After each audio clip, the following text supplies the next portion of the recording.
The story begins with aliens getting ready to invade Earth, and we see an old man pondering what's going on. We see our protagonist Ataru conversing with his girlfriend Shinobu. She is upset because Ataru's looking at other girls, yet Ataru tries to convince her. Shinobu gives Ataru one more chance, but he instantly breaks his promise after seeing a female jogger nearby. Shinobu slaps him and walks away. Ataru gets tackled off the bridge by the elderly man and lands in the river. The two reconcile at a nearby area, as the old man explains that he thought Ataru was attempting to jump from the bridge. Ataru tells the old man that he wouldn't throw his life away because of a girl, and the old man tells Ataru he looks ugly, and Ataru beats him up, leaving the old man with bandages over his face. Ataru's mother and Shinobu arrive, saying they've been worried about him after hearing some bad news. A group of government agents arrives, informing Ataru that they've been looking for him. When Ataru arrives home, the alien's wooden-looking leader greets him, and Ataru tries exorcising it. The invaders point their weapons at Ataru to stop him. They tell Ataru that he must defend Earth as apart from the alien's invasion plan. The alien leader says they want to compete in a showdown against a random human that their computer picks, and if they lose, they will give up and go home. The alien leader informs Ataru that he will compete in a game of tag against his daughter, Lum. Lum arrives at Ataru's house and introduces herself to everyone. While charmed by Lum's beauty, the alien leader explains that Ataru has 10 days to beat Lum in tag by grabbing both of her horns. Lum tells Ataru that he won't be able to get his hands on her, but Ataru is fired up. After some time, the competition between Lum and Ataru begins as everyone from the aliens and humans arrives at a large stadium to witness the game. The game starts as Ataru rushes to grab Lum, but she dodges him by flying into the air, which shocks him. He tells Lum she's cheating because he didn't know she could fly, but she tells him he should have done his research. After several failed attempts, Ataru finds the situation hopeless until a group of girls encourages him to keep trying. Ataru continues his attempts as 5 days pass. Journalists and citizens swarm Ataru, mocking and hating him for his failure. Lum looks at him from above and starts feeling bad for Ataru. Ataru's parents and Cherry converse about their worries about the alien's plans, and Cherry says it was unfortunate that he was born with terrible luck. Ataru's mother and father bow their heads in shame as his mother wishes she had never given birth to him. Ataru lay in his bed, thinking about his defeat. His friends see him depressed, and to motivate Ataru, Shinobu declares she'll marry him if he wins. This reignites Ataru's passion and motivation, as his other friends give off a sigh of relief. We arrive on the final day of the competition. As Ataru attempts to grab Lum's horns, he continuously utters the word marriage to motivate himself. Lum and the audience are left puzzled as Ataru grabs Lum's feet and laughs. She shocks him with her electricity powers and leaves him on the ground. However, Ataru gets back up and rushes toward her again as she hesitantly tries to evade him. Motivated by his desire to marry Shinobu, Ataru leaps into the air and grabs Lum. She tries to shoo him away, leading to Ataru removing her bra by accident. Ataru throws her bra into the air to catch Lum off guard. Lum grabs it but doesn't see Ataru from behind. He uses the opportunity to grab hold of her two horns and wins the game. He yells into the air that it's time to get married as the humans cheer in delight that the aliens won't be invading Earth anymore. Ataru dances, excited that he'll finally be a married man. However, Lum walks over to him and accepts his marriage offer. Lum's father is shocked, but Lum insists that Ataru proposed to him during their game of tag. Lum's father accepts their marriage and tells Ataru that he better take care of his daughter. Shinobu's upset with Ataru and leaves. In the morning, Ataru glares at his television screen, happy to see more ladies talking great about him on the news. Just then Lum arrives and Ataru is surprised that the aliens haven't left Earth yet. She tells him she plans to live with him since they're married. Ataru's parents look at him with disappointment. Lum shocks Ataru the next day for trying to cheat on her. He's furious that she keeps butting into his conversation with Shinobu over the phone, and tells her that he loves Shinobu. This infuriates Lum, causing her to electrocute Ataru. She flies off as Ataru drags himself to his home telephone. He calls Shinobu, who tries to plan her next date with Ataru. Somehow, Lum gets involved in their dual phone call, making it a three-way. She tells Shinobu that she plans to make babies with Ataru on Saturday night to infuriate her. Shinobu hangs up the phone enraged. Ataru cries about the situation, saying he hates Lum for ruining his life.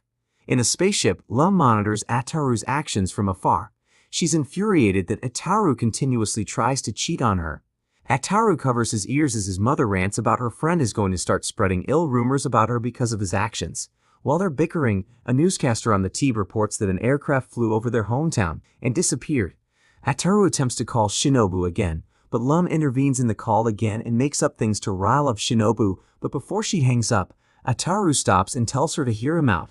Lum tells more lies to persuade Shinobu to hang up the phone, but Ataru convinces Shinobu not to fall for Lum's lies. The two try to play it off like she's not on the line, which infuriates her.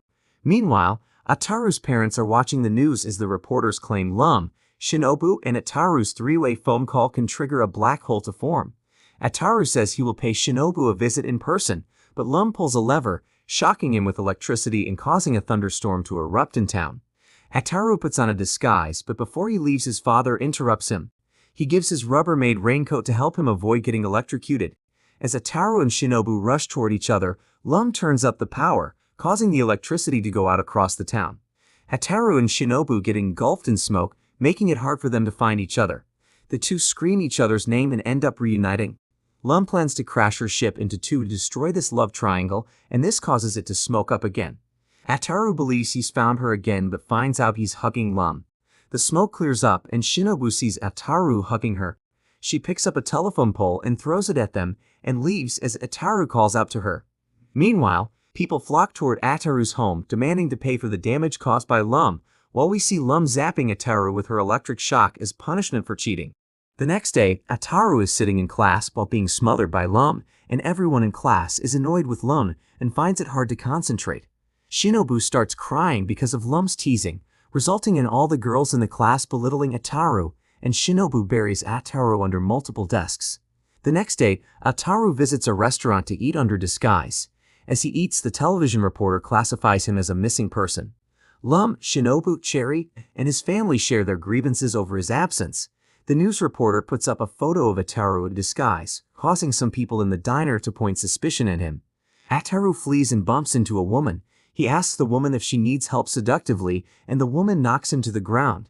She can sense his terrible luck due to her having physiognomy, and she reveals that she's a shrine maiden and that Ataru is ill-fated regarding women. She promises to do an exorcism on Ataru to try to relieve him of his curse. At her house, we learn that the woman's name is Sakura. When Ataru meets Sakura's mother, he tries to flee, but Sakura's mother lassos him back into their home. She pulls Ataru into the exorcism room and he tries to escape, but Sakura knocks him toward the ground with one of her canes.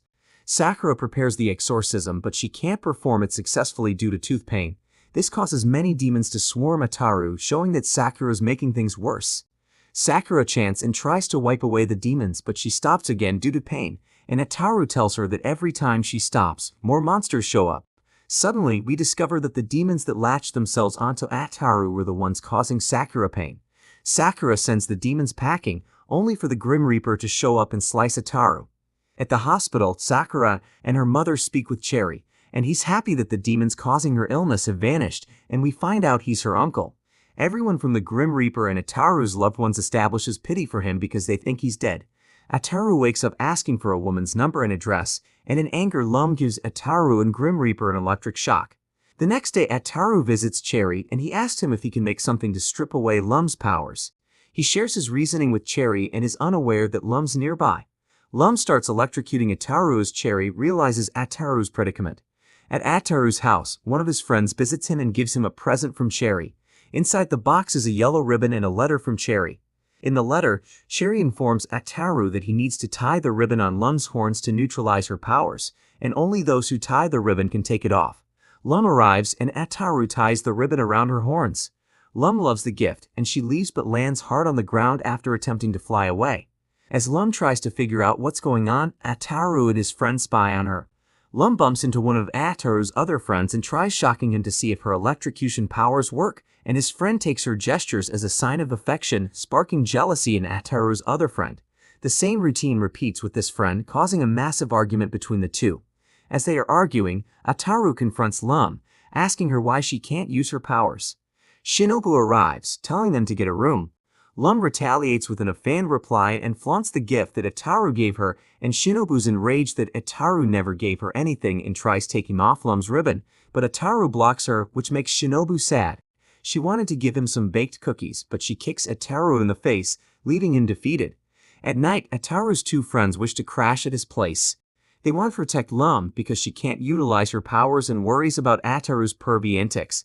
Ataru fights his friends, leading them to leap onto a nearby tree outside his bedroom window, and Lum thanks Ataru for his heroism and tells him she wants to be with him forever. Ataru hates the idea and asks Lum to take the ribbon off, but Lum begs him to stop. Ataru's friends rush into his room through the window, and they stumble upon Ataru overpowers Lum. They try to knock him off of her, but Lum isn't happy and asks them to leave. As she chucks Ataru's belongings at them, she unknowingly throws the box sent by Cherry, and the letter inside the box lands in front of one of his friends. His friend reads the letter, revealing everything to Lum. She gets angry and performs various wrestling maneuvers on Ataru, and he finally removes the ribbon, giving Lum her powers back. As Lum electrocutes Ataru for his cruel actions, she vows to give Cherry a similar punishment. At his tent, Cherry receives a faint message in his concoction alarming him that he's in danger. Cherry packs up his belongings and plans to stay at Sakura's house for the night to avoid any problems with Lum. The next day, we meet a boy named Shutaro, who plans to move to Tomatake Town, and he jumps from a plane to attend his first day in school.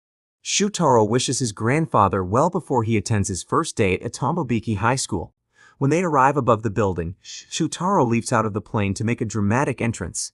At the school, Shinobu chases Lum and Ataru because she's tired of Lum's affection toward Ataru, and Shinobu throws a desk at Ataru but breaks a window instead. Everyone notices a strange parachute outside and decides to investigate. One of the students notices Shutaro clinging to the desk Shinobu threw, and his grandfather and henchman ask Shutaro if he's alright while aboard the family's jet. A teacher scolds Shutaro for having jets fly over the school, but Shutaro pays him no mind. Shinobu approaches Shutaro and apologizes to him. Shutaro tells her not to worry as Shinobu starts developing feelings for him.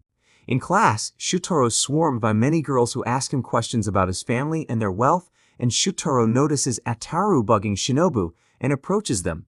As Shutaro flirts with Shinobu, Ataru grows jealous of their exchange and says that Shinobu is his girl. Lum gets angry and shocks him, which catches Shutaro's attention. Lum introduces herself to Shutaro and tells him that she's married to Ataru. Shutaro's disgusted by that thought and starts critiquing Ataru's looks. This initiates an argument between him, Lum, Ataru, and Shinobu.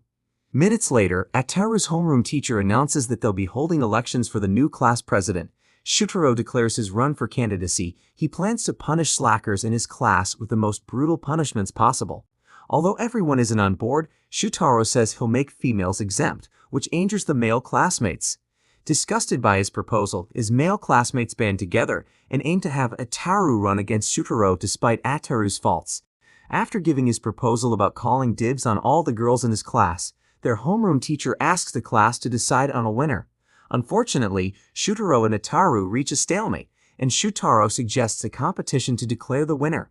Whoever can shoot an apple off their opponent's head with a cannon wins. Shutaro tries to kick off the event by initiating the rite of challenge involving throwing a glove at their opponent, but Ataru dodges and annoys Shutaro. Shutaro chases Ataru to the school's rooftops while Lum spies on them from the skies. Shutaro throws the glove at Ataru, but Lum protects him. Ataru tells Lum that Shutaro challenged her to a duel, which infuriates Lum, and she electrocutes Shutaro. All his classmates arrive, and Ataru tells them he came out victorious. Ashamed for losing against a fool, Shutaro plans to end his life, but as he prepares to die, Ataru cheers about his victory while everyone else tries to back Shutaro out of the act. We see Shutaro meditating in his family's garden while thinking about Lum. At school, Lum's searching for Ataru but runs into Shutaro as he's parachuting from the skies. Shutaro comforts Lum, but she shoves him away for getting in the way of her search mission. Near a ballpark, Ataru asks Shinobu if she likes Shutaro. Shinobu confirms that she's developed feelings for him because he's more handsome, wealthier, and kinder than Ataru. Shutaro and Lum arrive, engulfing them in his parachute. Lum finds Ataru, and he finds Shutaro atop Shinobu, which angers him, and she departs the scene full of glee and love. Ataru leaves the area with Lum following close behind, and Shutaro discovers that he's fallen in love with Lum. The group attends a field trip in the forest, and the teacher wants everyone to establish camaraderie with their classmates and let them loose. Ataru's upset that Lum decided to tag along because he wanted to get more intimate with Shinobu. Shutaro approaches Lum and asks if she'd like to go sightseeing in a nearby cavern. Lum accepts his offer after getting permission for Ataru to attend. Ataru joins them after conjuring up a quick scheme that'll get him alone time with Shinobu, and she also joins the fray when learning that Shutaro's on board. While exploring the cave, Ataru nudges Shutaro's shoulder and suggests they split up. When they reach a split path, the two conduct their plan. After Shutaro shuts his flashlight off, they all scramble to find each other in the darkness. Ataru thinks he's with Shinobu but discovers Lum, who's wrapped around his shoulder. Shutaro and Shinobu stumble upon them as Shinobu clings to Shutaro, and the four decide to head further into the cave, and Shutaro's shown badmouthing Ataru for his mistakes. Shutaro and Ataru initiate their plan again, and everyone scrambles to find each other. Shutaro discovers he's no longer with Shinobu but with Ataru, and the two spook each other. The two decide to look for Lum and Shinobu, and Shutaro reveals the truth about his brave bravado and tells Ataru he can only act fine when women have their eyes on him. He suffers from nyctophobia and claustrophobia. Shutaro screams in fear, and Lum and Shinobu arrive. Upon arriving, Shutaro puts on a brave act and pushes Ataru into a nearby wall. Ataru covers their eyes, triggering Shutaro's illness. The four continue their journey through the cave, but the flashlight goes out for real this time, and Lum utilizes her electric powers because she can't find Ataru. Unknowingly, Lum sets a rocket off, causing a massive explosion in the cave.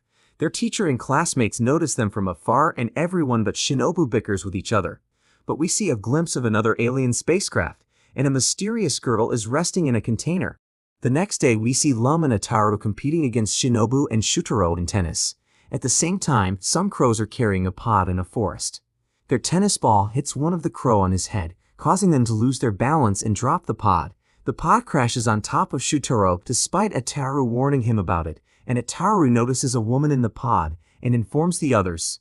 The crows cry out for the woman in the pod as we discover she's a princess. The crows tell Shutaro he looks handsome and say he's a perfect match for their princess since she adores hot men. The crows wake up their master as he explains where he came from to the group, and he says their planet has no humanoid males, so they travel to Earth to locate a groom for Princess Kurama. The master crow tells Shutaro they want him to marry the princess and go on a date with her. Although Shutaro's not happy with the situation, the crows ask him to hurry up before Ataru seals the deal. Shinobu stops him, but Shutaro informs her that he's not doing it of his own accord, and Shutaro's failure gives Ataru a chance to kiss Princess Kurama. Everyone's astonished by Ataru's actions, and the master crow informs them that now that Ataru's kissed Kurama, she must pledge to the man who awakens her with a kiss. Kurama wakes up and notices Shutaro. She mistakes him for being the one that kissed her, and Ataru tries to tell Kurama that he woke her up, but Lum electrocutes him out of anger. Several days later, the crows meet on their ship with Lum, and one of the crows suggests they have her hooked up with Shutaro, but the master crow wants to follow tradition and have Ataru be her groom. Lum is surprised that Kurama doesn't know that she kissed him.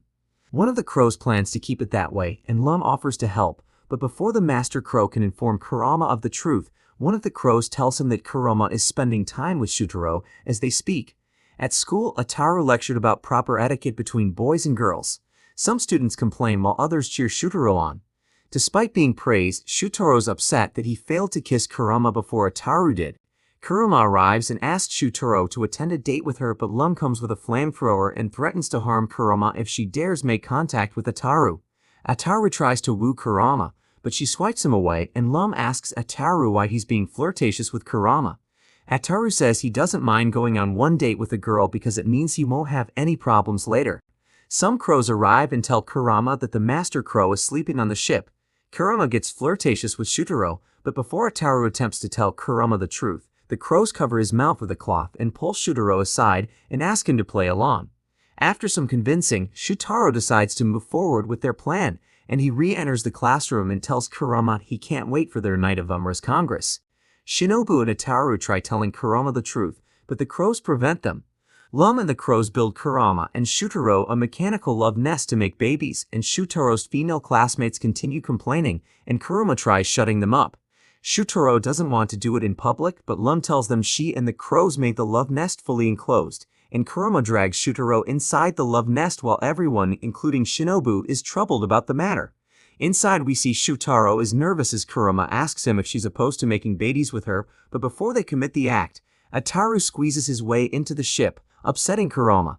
The master crow arrives and informs Kurama that Ataru is the one who awakened her, and Kurama asks Shutaro if the master crow's telling the truth, and he confirms he is. He tells her he lied because he wants her to be happy. Kurama refuses to follow tradition, but the master crow insists on it. She asks him what would happen if they went against the rules, and the master crow says he doesn't know. They decide to know what would happen if Kurama broke tradition. The Master Crow has his men on his ship's computer, so he can access the mother computer on their home planet. He hopes to locate knowledge from previous elders. After many masters fail to explain, the present Master Crow locates the crow who started the tradition. He refuses to explain the reason for creating the ceremony, but Kurama insists she has a right to know. So he explains that he went on a perilous journey and encountered a lady crow sleeping near a shore, and he kissed her without hesitation to awaken her, and they eventually got married. But she gets angry and demands an explanation for why he established the tradition, but the crow doesn't give her a great response, leading her to destroy their computer. She's shocked that she lived a life dedicated to a pointless tradition. Kurama enters her nest and feels depressed, but Shutaro enters soon after and comforts her. He tells her she should be happy because they don't need to worry about breaking the rules. Before they continue where they left off, Ataru engulfs Shutaro in a sealed bell, and Shutaro starts crying because of his illness and the lack of women looking at him. Kurama's astonished by Shutaro's wimpy persona. Kurama leaves the nest and tells Lum that she can't stand pathetic men, and plans to leave Earth in search of someone stronger. Lum's surprised by Kurama's quick change of heart, and Kurama tells her that now that she's free to choose her husband, she can raise standards for herself. The next day, some classmates inform Ataru that there's a new school nurse, so Ataru rushes to the nurse's office to get a good look at her. He learns it's Sakura, the shrine maiden from before. Meanwhile, tons of boys, including Shutaro, gawk over Sakura, but after glancing at her again, Ataru develops feelings for her. Sakura shoos everyone away with one of her heels.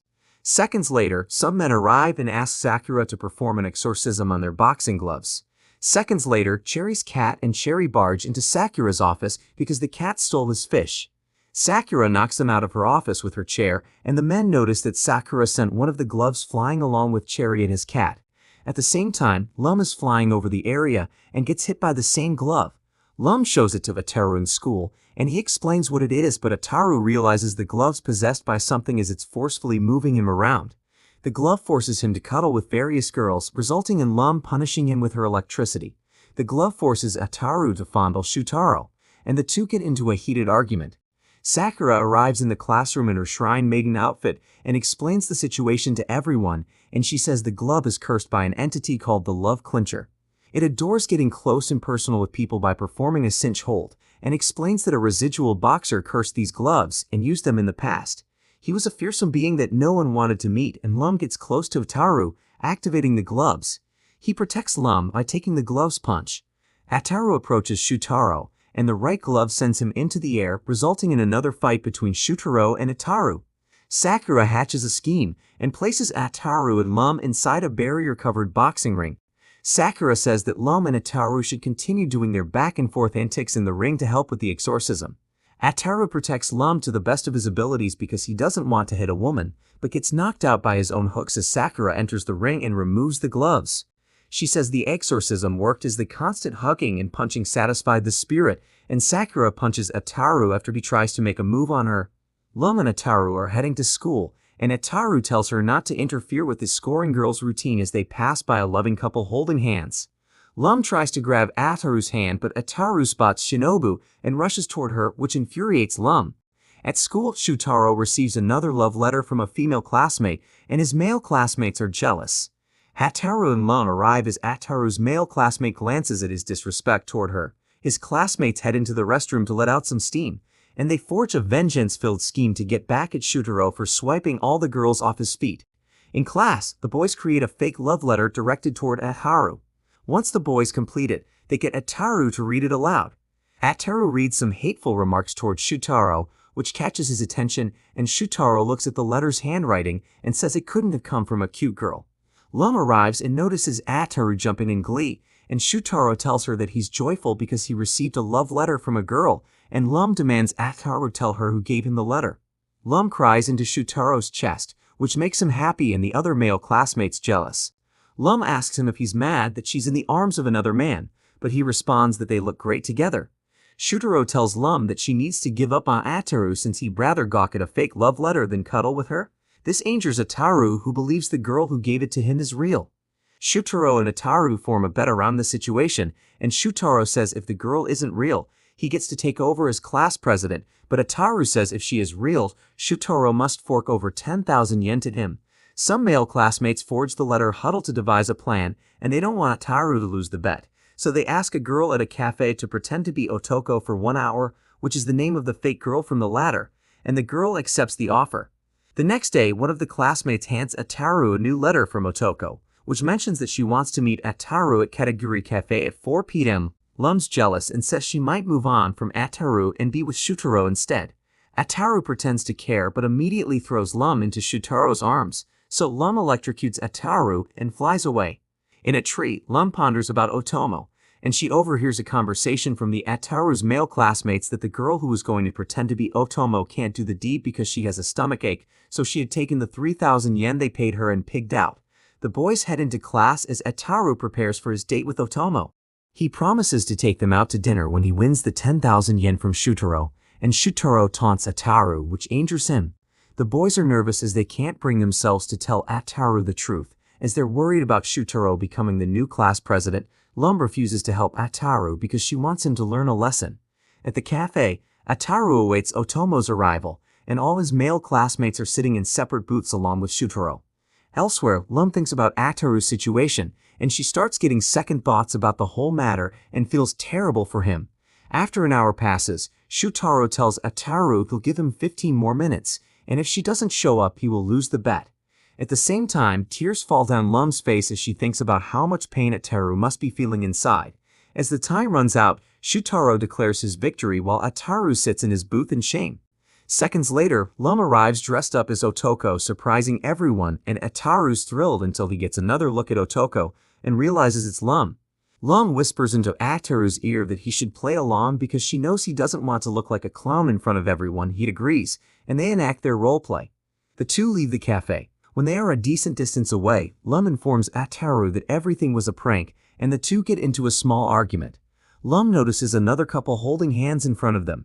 Meanwhile, Ataru can't believe he owes her a favor, but he looks at Lum again and questions if she's always looked this pretty. Before Lum flies away, Ataru grabs her hand and suggests they continue walking together a bit longer. The following day, Lum receives a transmission from her father. Lum's father reminds her about their clan's annual showdown event. In the next scene, Lum informs Ataru that he'll be participating in Setsubun with her on her home planet, and she opens an interdimensional portal in his room, and the two arrive at her planet. Ataru and Lum link up with Lum's father. He and his people will battle an opposing faction deemed the Lucky Gods. Someone blows a horn, and the Honest and Lucky Gods engage in a game of basket tower toss, which disappoints Ataru, but he spots one of Lucky God's female warriors and heads toward her. Lum tells Ataru to get away from her and confirms the red-haired girl's name is Benton and she is her friend. At Ataru's home, his mother is upset that they ate sukiyaki without him. Sherry arrives and tells them that he received a premonition that Ataru is in hell, and suggests that his parents must help Cherry guide Ataru's soul to heaven to honor his death, but before he can do so, he asks Ataru's mother to make him some sukiyaki. Lum is angered by Ataru's flirtatious attempts on Benton, and she plans to play along with Ataru despite Lum. Benton flirts with Ataru, and Lum loses control over her team's basket. After the battle ends, Lum's father announces the winner, and the Lucky Gods claim victory as Lum's father chooses Ataru to face punishment. At Ataru's house, his parents and Cherry finish their second round of sukiyaki, and Ataru's mother threatens him to proceed with the ritual since Cherry wants to depart. Cherry summons a vision that allows them to peer into Ataru's whereabouts, and his family and Cherry notice Ataru strapped to a pole while being pelted with items, and they believe that Ataru's in hell. We see Ataru waking up from a cold next to Shinobu, and suddenly everyone from Shutaro to Cherry starts arriving at his room. Shutaro and some students are furious that Lum isn't with Ataru, and he tells them that Lum went to Neptune to visit an old friend. Suddenly, cold weather engulfs Ataru's room, and Shutaro opens one of Ataru's closets, causing an avalanche to shower everyone with snow. Ataru's schoolmates dig away in the snow to find Ataru held by a mysterious girl, and Cherry plans to exorcise the girl because he thinks she's a demon, but Shutaro stops him, and the girl reveals that Ataru's closet now houses a mysterious portal to her world. She asks if anyone can guide her back to her place, and they accept. Ataru and his friends follow the girl. Ataru tells one of his friends that Lum turned his closet into an interdimensional passageway the other day, and Shutaro comments how the entrance has vanished, so they can't turn back now. The girl tells the group not to fall behind because the passage they're traversing now crosses through dimensions. They reach a large hole, and the girl hears two cries for help. Someone points out that one of the voices is Lum's, and the girl hops into the hole, while Ataru and the others follow suit. Lum rushes to Ataru's aid but asks why he came here and confirms that they're on Neptune. It appears the girl they were following was her old friend Oyukai. Other girls ask Ataru's male classmates and Shutaro to shovel away at the snow. Tataru, Lum, Shinobu, and Cherry follow Oyuki into her mansion. Inside, Oyuki says they opened an interdimensional hole to dispose of all the snow they have to shovel on her planet. She reveals her undergarments and plans to prepare tea for everyone. Ataru was infatuated by Oyuki's pleasant demeanor and dashing appearance, and Lum electrocutes him out of jealousy, causing Ataru to leave the area. Ataru recounts how Oyuki's better than Shinobu and Lum because she's kinder, and Oyuki takes Ataru to a room because she notices he has a fever. Ataru and Oyuki put the moves on each other, but before they do anything further, Oyuki's manservant Bibo breaks one of the room's walls and attacks Ataru, and he realizes that Bibo's a Yeti. Oyuki informs Ataru that Bibo views her like an elder sister and doesn't like men showing affection toward her. Bibo chases Ataru to the interdimensional hole and returns to Ataru's home. Several hours later, Tomobiki Town's citizens and news crew cover the events unfolding at Ataru's household. Bibo is holding Ataru atop his house, making it look like a parody of King Kong. Bibo and Ataru yell while Lum, Oyukai, and the others look at them. The next day, Shinobu reads an article covering the event, while Ataru's wrapped up in bandages as Lum scolds him. Oyukai and Bibo stand inside Ataru's closet, and Ataru asks Oyukai and Lum to close off the interdimensional passageway to prevent him from getting more sick. Shinobu wonders what happened to Shutaro as he hasn't appeared in school for days. We discover Shutaro stayed on Neptune to continue shoveling the snow to appease Neptune's women, revealing the countless piles of snow he dug up. But we see some fish-like monster noticing Ataru heading toward him. He's bewildered by Ataru's presence since he's never had someone visit him in a long time. Sometime earlier, Ataru arrives at Shutaro's family hotel's pool area and can't wait to converse with some ladies, and he chats with Shutaro and Cherry, who appear as vegetables in Ataru's mind since he doesn't want to see half-naked men. Lum and Shinobu arrive in their swimsuits, and Shutaro compliments Lum on her attire, and Shinobu threatens to hurt Shutaro for not complimenting her, so he does so. Meanwhile, Sakura belittles the gang for their childish behavior, and Ataru attempts to grab Sakura, but she knocks him into the pool. Lum glares at the water, and wonders if Sakura punched him too hard because he hasn't returned for air. In the present, the water creature begs Ataru to stay and makes him some tea, and Lum dives into the pool to rescue Ataru. The creature turns around and mistakes Lum for Ataru. Meanwhile, everyone is astounded by how many drinks Sakura had. Ataru returns to the surface and asks Sakura to exorcise a creature in the pool as he believes it's a demon, while the monster prepares to get some snacks for Lum to eat, but he learns he's run out and promises to grab some more at the store up top. The monster reaches the surface and startles everyone, and Ataru and his friends head to exorcise the creature but discover it has departed. We receive banter between the characters as the fish monster heads toward them with more snacks, and the monster can't believe so many people are at his home. Eventually, they all spot the monster, and Shutaro demands it to leave his family's pool at once. The monster asks why, but Shutaro can't say because he needs some air, and Shutaro heads up top with the creature in his hand. More people see it and flee out of fear. Lum and Ataru feel terrible for the monster, but Shutaro demands it leave, and Shutaro puts his foot down, resulting in the monster packing his belongings. Lum asks what it plans to do now, and the monster suggests he'll search for a new peaceful home. Lum and Ataru wave goodbye to the monster and head home. Before Ataru showers, he spots the creature in his tub, and creature greets him and says he can't wait to become neighbors. We see Lum and Ataru preparing to head for the beach, and Ataru's mother stops them and asks Ataru to dispose of the monster when he gets there. It turns out it's been staying in their bathtub for a month, and Ataru proposes leaving him somewhere else, but his mother doesn't want it causing panic in Tomobiki Town, and Ataru's mother promises to ship the creature's belongings to him when he finds a new home. At the beach, the monster greets Shutaro and Shinobu. Ataru and the creature depart from the group to find the monster a new home. Meanwhile, Sakura and a boy named Tsubame are conversing at a beach house nearby, and a waiter stops by with a mountain of spaghetti. Tsubame promises Sakura can have it for free if she finishes it all, and Sakura surprises everyone by completing it all and even asks for seconds. At the same time, Ataru and the monster head toward a rocky area on the beach. The monster waves goodbye to Ataru and thanks him for helping him find a new home, and the creature can't help but feel lonely until he hears Tsubame and Sakura heading toward him. As the monster stares at them from afar, Sakura reveals that she can't wait to get engaged to Tsubame, but before the creature could greet them, Ataru stops him. Ataru promises to show the monster how to greet humans properly. At the same time, Tsubame reflects on how it's been challenging to reunite with Sakura because of her work and nosy uncle. Eventually, Lum, Shinobu, and Shutaro arrive without Sakura and Tsubame's knowledge and spy on them, while a straw hat-wearing boy with a box notices Ataru and the monster. The boy's jealous that Ataru has a pet to hang out with instead of him, and the boy says he's upset that he must abandon his pet Pochi because of his mother's wishes. He hopes that by leaving his pet on the beach, maybe someone else can take him in, but before Sakura and Tsubame kiss, she stops because she feels like someone's watching them, and Tsubame tells her not to worry about it as they proceed. The creature heads toward them, pausing Ataru to grab the monster and ask for them to proceed to kiss.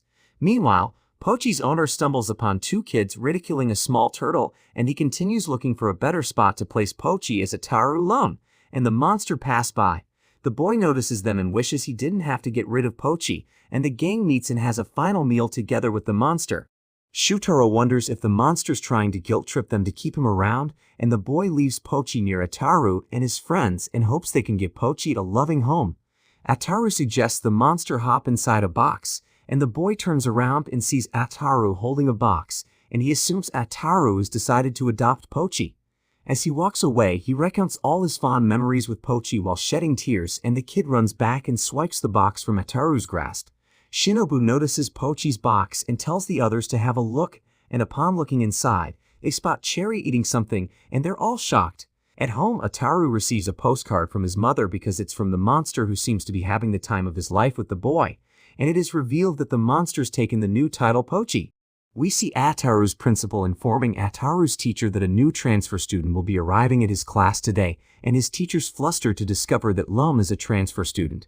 Lum's father promises Ataru's teacher that Lum will be on her best behavior. In class, Ataru's teacher introduces Lum to the class and everyone is thrilled, but Ataru ends up choking on a piece of food. Meanwhile, everyone goes outside to attend today's recreation day, while some female classmates frolic toward Lum. One of Ataru's friends asks him what sport appeals to Lum.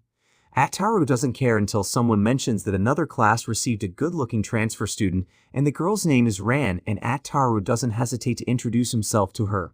Lum grabs Ataru and tells him he should be cheering for her instead. Lum glances at Ran with jealous eyes, but before Ran attends her sporting event, Lum walks past her and requests that she meet her behind the gym later. Later, Ran meets with Lum after class, and it turns out that they know each other, and Lum asks Ran if she transferred to the school to meet her. Ran admits that she does, but Lum asks why she wanted to meet her while disguised as a human, and Ran says it's integral that she did. We see a flashback to Ran on her spacecraft as she remarks how she was looking at old photos of her playing with Lum when they were children. In the present, Ran reveals that she and Lum once fell in love with a handsome stud named Ri, and Lum denies it, despite Ran confirming Lum was once engaged to Ri.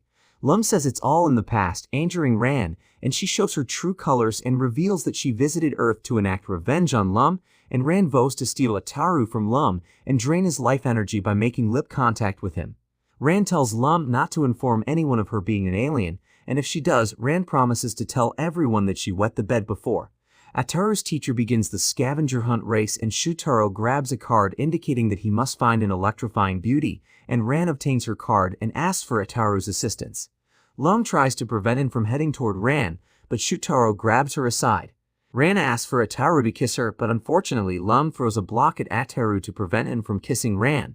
Ataru's teacher announces the next activity will be a cavalry battle, and they begin. With Lum on his and others' back, Ataru heads toward Ran to attempt to kiss her, and despite Ran and Ataru's efforts, Lum prevents them from kissing again. However, Ran kisses one of Ataru's classmates in the situation and drains their life energy. Later that day, Lum and Ran visit an area next to Tomobiki's bridge, and Lum requests that she leaves Ataru alone, but Ran steers the conversation into another memory. In a flashback, we see a younger Lum and Ran making wishes while staring at the stars, and they reveal their dreams to each other. They both wish to find the world's most wonderful husband. Ran brings up Ri again and gets infuriated by the fact that he only had eyes for Lum and not her, and Ran yells and vows to murder Ataru to get payback. Lum was standing near a tree, and she received a letter from Ran, who wanted to meet her at this location to inform her about something. Ran sends an android of herself to meet with Lum. The android reveals that Ran plans to return home and no longer wants to seek revenge on her, and she plans to hold a farewell party on Sunday and wants Lum to attend the fiesta with Ataru. Lum grows suspicious as Ran's robot asks that she doesn't tell him that she'll be going home, and the robot explodes and drops a map signifying the location of Ran's farewell party. On Sunday, Lum and Ataru arrive at Ran's party, and Ran shows them to her room and hands them some cookies and refreshments. Lum's worried about the meal having tranquilizers or something. When Ran heads into the kitchen to grab something, Lum notices one of Ran's sentient creatures that she's playing off as a mundane vase. Lum pours the cookies into his mouth to see if Ran put something inside them. It turns out that Ran places something in the cookies as the creature falls asleep, and Ran returns with a cake and is furious that her plan didn't work. Lum heads into the kitchen to clean off their dishes, but behind the curtain, Lum knows Ran might try to seduce Ataru behind her back. Lum peeps through the curtain to spy on them, and Ataru suggests Ran kiss him while Lum's gone, but Ran doesn't want to upset Lum. Seeing Ataru egging Ran to kiss him angers Lum, and Ran heads into the kitchen and sees Lum cleaning the dishes. Ran glances at her oven and informs Lum to return to Ataru's side. As Lum heads back into Ran's room, she wonders if Ran gave up on taking Ataru from her. When Lum returns, she notices Ataru's missing, and he left a door wide open, and it turns out that Ataru went on a stroll. During his stroll, Ataru wonders why Ran's home looks off-putting. Meanwhile, we learn that Ran was baking an Ataru-looking android inside her oven, and Lum barges into the kitchen as Ran swiftly pushes her Ataru clone into the hallway. Ataru notices the clone and finds it strange, and Ran grabs the real Ataru and tells Lum he was here the whole time, and Lum grabs the real Ataru and plans to head home. At the same time, Ran enters the hallway and kisses the fake Ataru android because she believes it's the real one, and Ran realizes her mistake and yells as Lum tries dragging Ataru home. At night, Lum ponders over her encounters with Ran and wonders if she's really going home. The next day, Lum notices Ran and asks why she didn't go home, and Ran yells at Lum and says she hasn't finished getting her revenge yet. We see an Oni-like creature roaring into the sky while holding a Lum-looking toy. Cherry receives a premonition that something bad is about to happen as Ri has arrived on Earth. At Ataru's house, Lum and Ataru get into an argument over Shinobu. Cherry arrives and warns Ataru to flee the area as a monster is heading his way. Meanwhile, Shinobu encounters Ri and gets startled by his presence. Lum and Ataru continue arguing with each other until Ataru spots Shinobu at his window, but Shinobu's not alone as she's with Lum's ex-fiancé Ri, who startles everyone. He transforms into his human-like form to calm them down, and Ataru's mother storms into Ataru's room because she doesn't want him to cause trouble, and she finds Lum asking Ri to leave as Ataru introduces him to her. Ataru's mother is heartstruck by Ri's handsome looks, and Shinobu asks Lum why she doesn't like Ri. Lum argues that she doesn't like Ri's beast form and would rather spend her life with Ataru. This infuriates Ri immensely, and Ataru's mother returns with snacks and blushes when Ri takes her hand, and his mother notices his father depressed in the corner. The two rush down the stairs as Ataru's mother aims to explain herself, and Lum explains to Shinobu that she doesn't like Ri's slob-like nature and doesn't care if he looks attractive, and Lum hugs Ataru again, enticing Ri to transform into a beast again. Lum confronts Ri for his behavior as he takes out some toys, and someone translates his actions into words. It appears Ri traveled to Earth to propose to Lum, and Ri transforms into a human again and whips out a manual to help him propose to Lum. Lum continuously denies his attempts, hugs Ataru, and declares she'd rather spend her life with him, and this angers Ri transforms and chases Ataru and Lum out of the house and toward Tomobiki Park. We get brief instances of Lum and Ataru accidentally messing up different couples' attempts at proposing, and they encounter a man selling food, and this catches Ri's attention. Ataru's surprised as Lum says this is another aspect of Ri that she doesn't like. This routine continues as we eventually arrive back at Ataru's house. Ataru and Lum run upstairs, and we get another romantic encounter between his mother and Ri. Ataru's mother contemplates abandoning her husband and Ataru to live a life with Ri, but suddenly everyone with that Ri cause trouble arriving at Ataru's room, and the women share their affection for Ri while the food sellers and male spouses exhibit rage, and Ataru bewildered by his terrible luck. We see Lum is shocked by everyone's lackadaisical attitude during free time. Shutaro can't stand his classmates' laziness and dreads this hour of the day.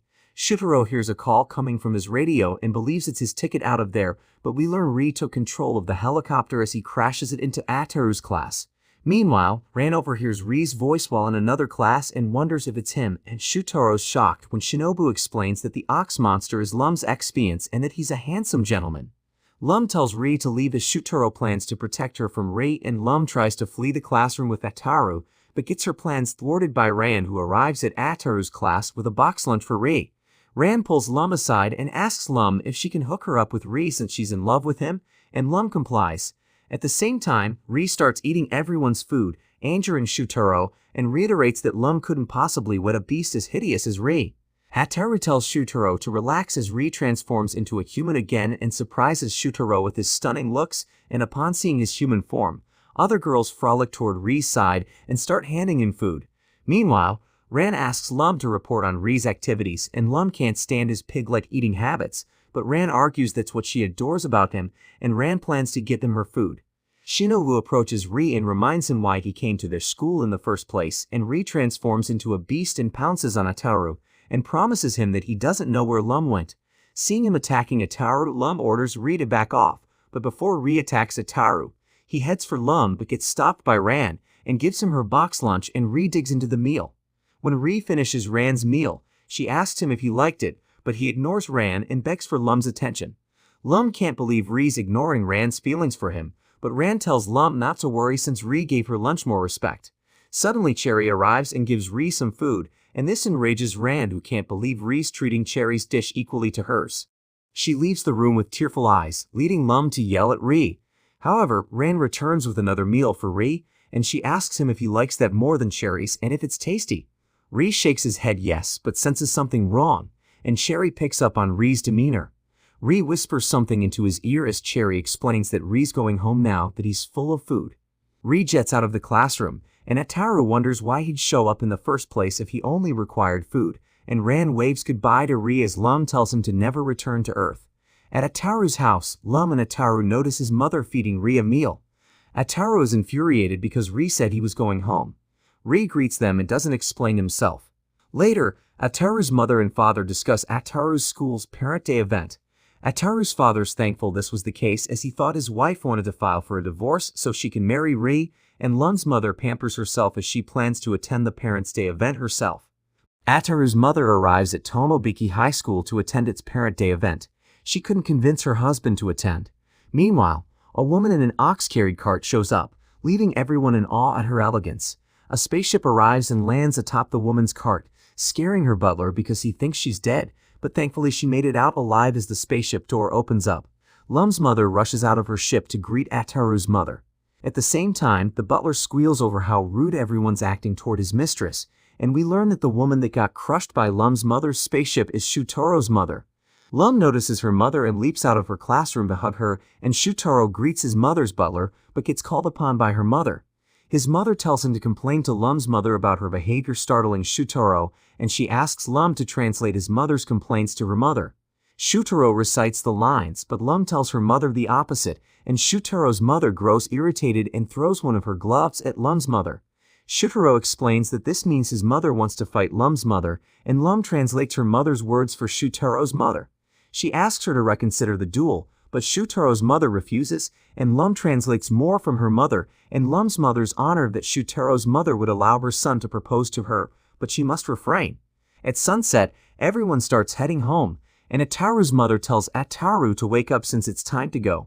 She's thankful he didn't do anything stupid, and Ataru makes a fourth wall-breaking remark, asking about his questionable screen time. Lum wakes up Ataru angrily. At breakfast, Ataru's father tells Lum he's thankful Ataru has someone like her around, and the two walk down the street as Lum greets some Tomobiki residents. A maple leaf falls in front of her, and one of Ataru's friends explains the concept of seasons to her, exciting Lum, and Ataru flirts with another girl, and Lum electrocutes him for trying to cheat. In class, Ataru tries impressing girls with some yo-yo tricks while Lum sues something for him, and Shutaro scolds Ataru for his childish behavior and tells him that it's possible Lum wouldn't give him the time of day anymore, and Ataru says he doesn't care. Lum stops sewing. Everyone thinks she's going to shock Ataru again, but Lum refuses, and Lum tells Ataru she's worried about him because of his dumbfounded personality. At night, Lum and Ataru argue about his poor wake-up habits, and Ataru tells Lum that he wishes he returned to being single and free. Lum shuts Ataru's light off and shares her goodbyes with Atar, and she flies off into the night with tears in her eyes. In the morning, Ataru's mother wakes Ataru up, and he wonders where Lum's. At school, everyone questions Ataru about Lum, but he doesn't know and he's more excited to woo women without getting electrocuted by Lum. When Ataru arrives home, he notices the little Lum doll Lum was working on in school the other day, and he wonders if Lum left. When heading to school, Shinobu spots Ataru with Lum's doll in his shirt pocket, and Ataru doesn't try flirting with any girls and acts strange. One of his friends takes Ataru's Lum doll in class, irritating him, and Shutaro proposes to Ataru that Lum possibly dumped him. Ataru believes that Lum has disappeared, causing everyone to go on a search quest for her, and Shutaro summons his police force to assist in their endeavors. During the hunt, someone tells Ataru that Lum returned to her home planet, and Ataru doesn't want to believe it. We receive a montage of Ataru visiting previous locations and remembering his fond memories with her, and Ataru arrives at the same tree where the maple leaf fell in front of Lum and worries he may never see her again. On a spaceship, Lum's parents assist her with renewing her passport so she can return to Earth. Lum's father asks her to consider coming home with them, but Lum refuses. Lum's father tampers with her radio, and Lum overhears Ataru crying in his room. It appears she rigged her doll with a microphone to spy on him, and Lum tells her mother she was worried about what would happen to Ataru when she went away. Ataru wakes up and heads down the same road with the maple leaf tree, and Lum makes her presence known. But Ataru refuses to let his emotions show, and Lum notices her doll in his shirt pocket and smiles. Ataru and Lum traveling through the Tomobiki shopping district and discuss how humans celebrate New Year's Eve, and a handkerchief lands on Ataru's face, and he learns a woman dropped it. He heads toward the woman's ox cart and tries heading inside. Her terrifying looks spook Ataru, Lum, and his classmates, and she laughs menacingly inside. At school, Ataru and Lum tell Shutaro what happened, but he's not buying it, and he ponders it over and feels he knows who they're referring to. While our characters enjoy at lunch, some men in black suits roll out a red carpet for the same girl who spooked Lum, Ataru, and the others. The girl approaches Shutaro as everyone glares at her beauty, and the girl clutches onto Shutaro and tells everyone that they're engaged. Shutaro's female classmates and Shinobu attack him because they're not happy he led them on. Shutaro approaches the girl because he's furious about what she's starting. Shutaro reveals that Ryoko's his sister and loves pulling pranks, and Ryoko explains that she took time off from school to deliver food to Shutaro. It took her about 4 days to travel from home to here via the ox cart, and Shutaro's bewildered by this and refuses to eat the food, upsetting Ryoko. Ataru offers to eat lunch in Shutaro's stead even though his friends are against it. Ryoko and Lum get into an argument because she wants to be the one to feed Ataru the food, and Shutaro butts in and tells Ryoko to stay away from Ataru.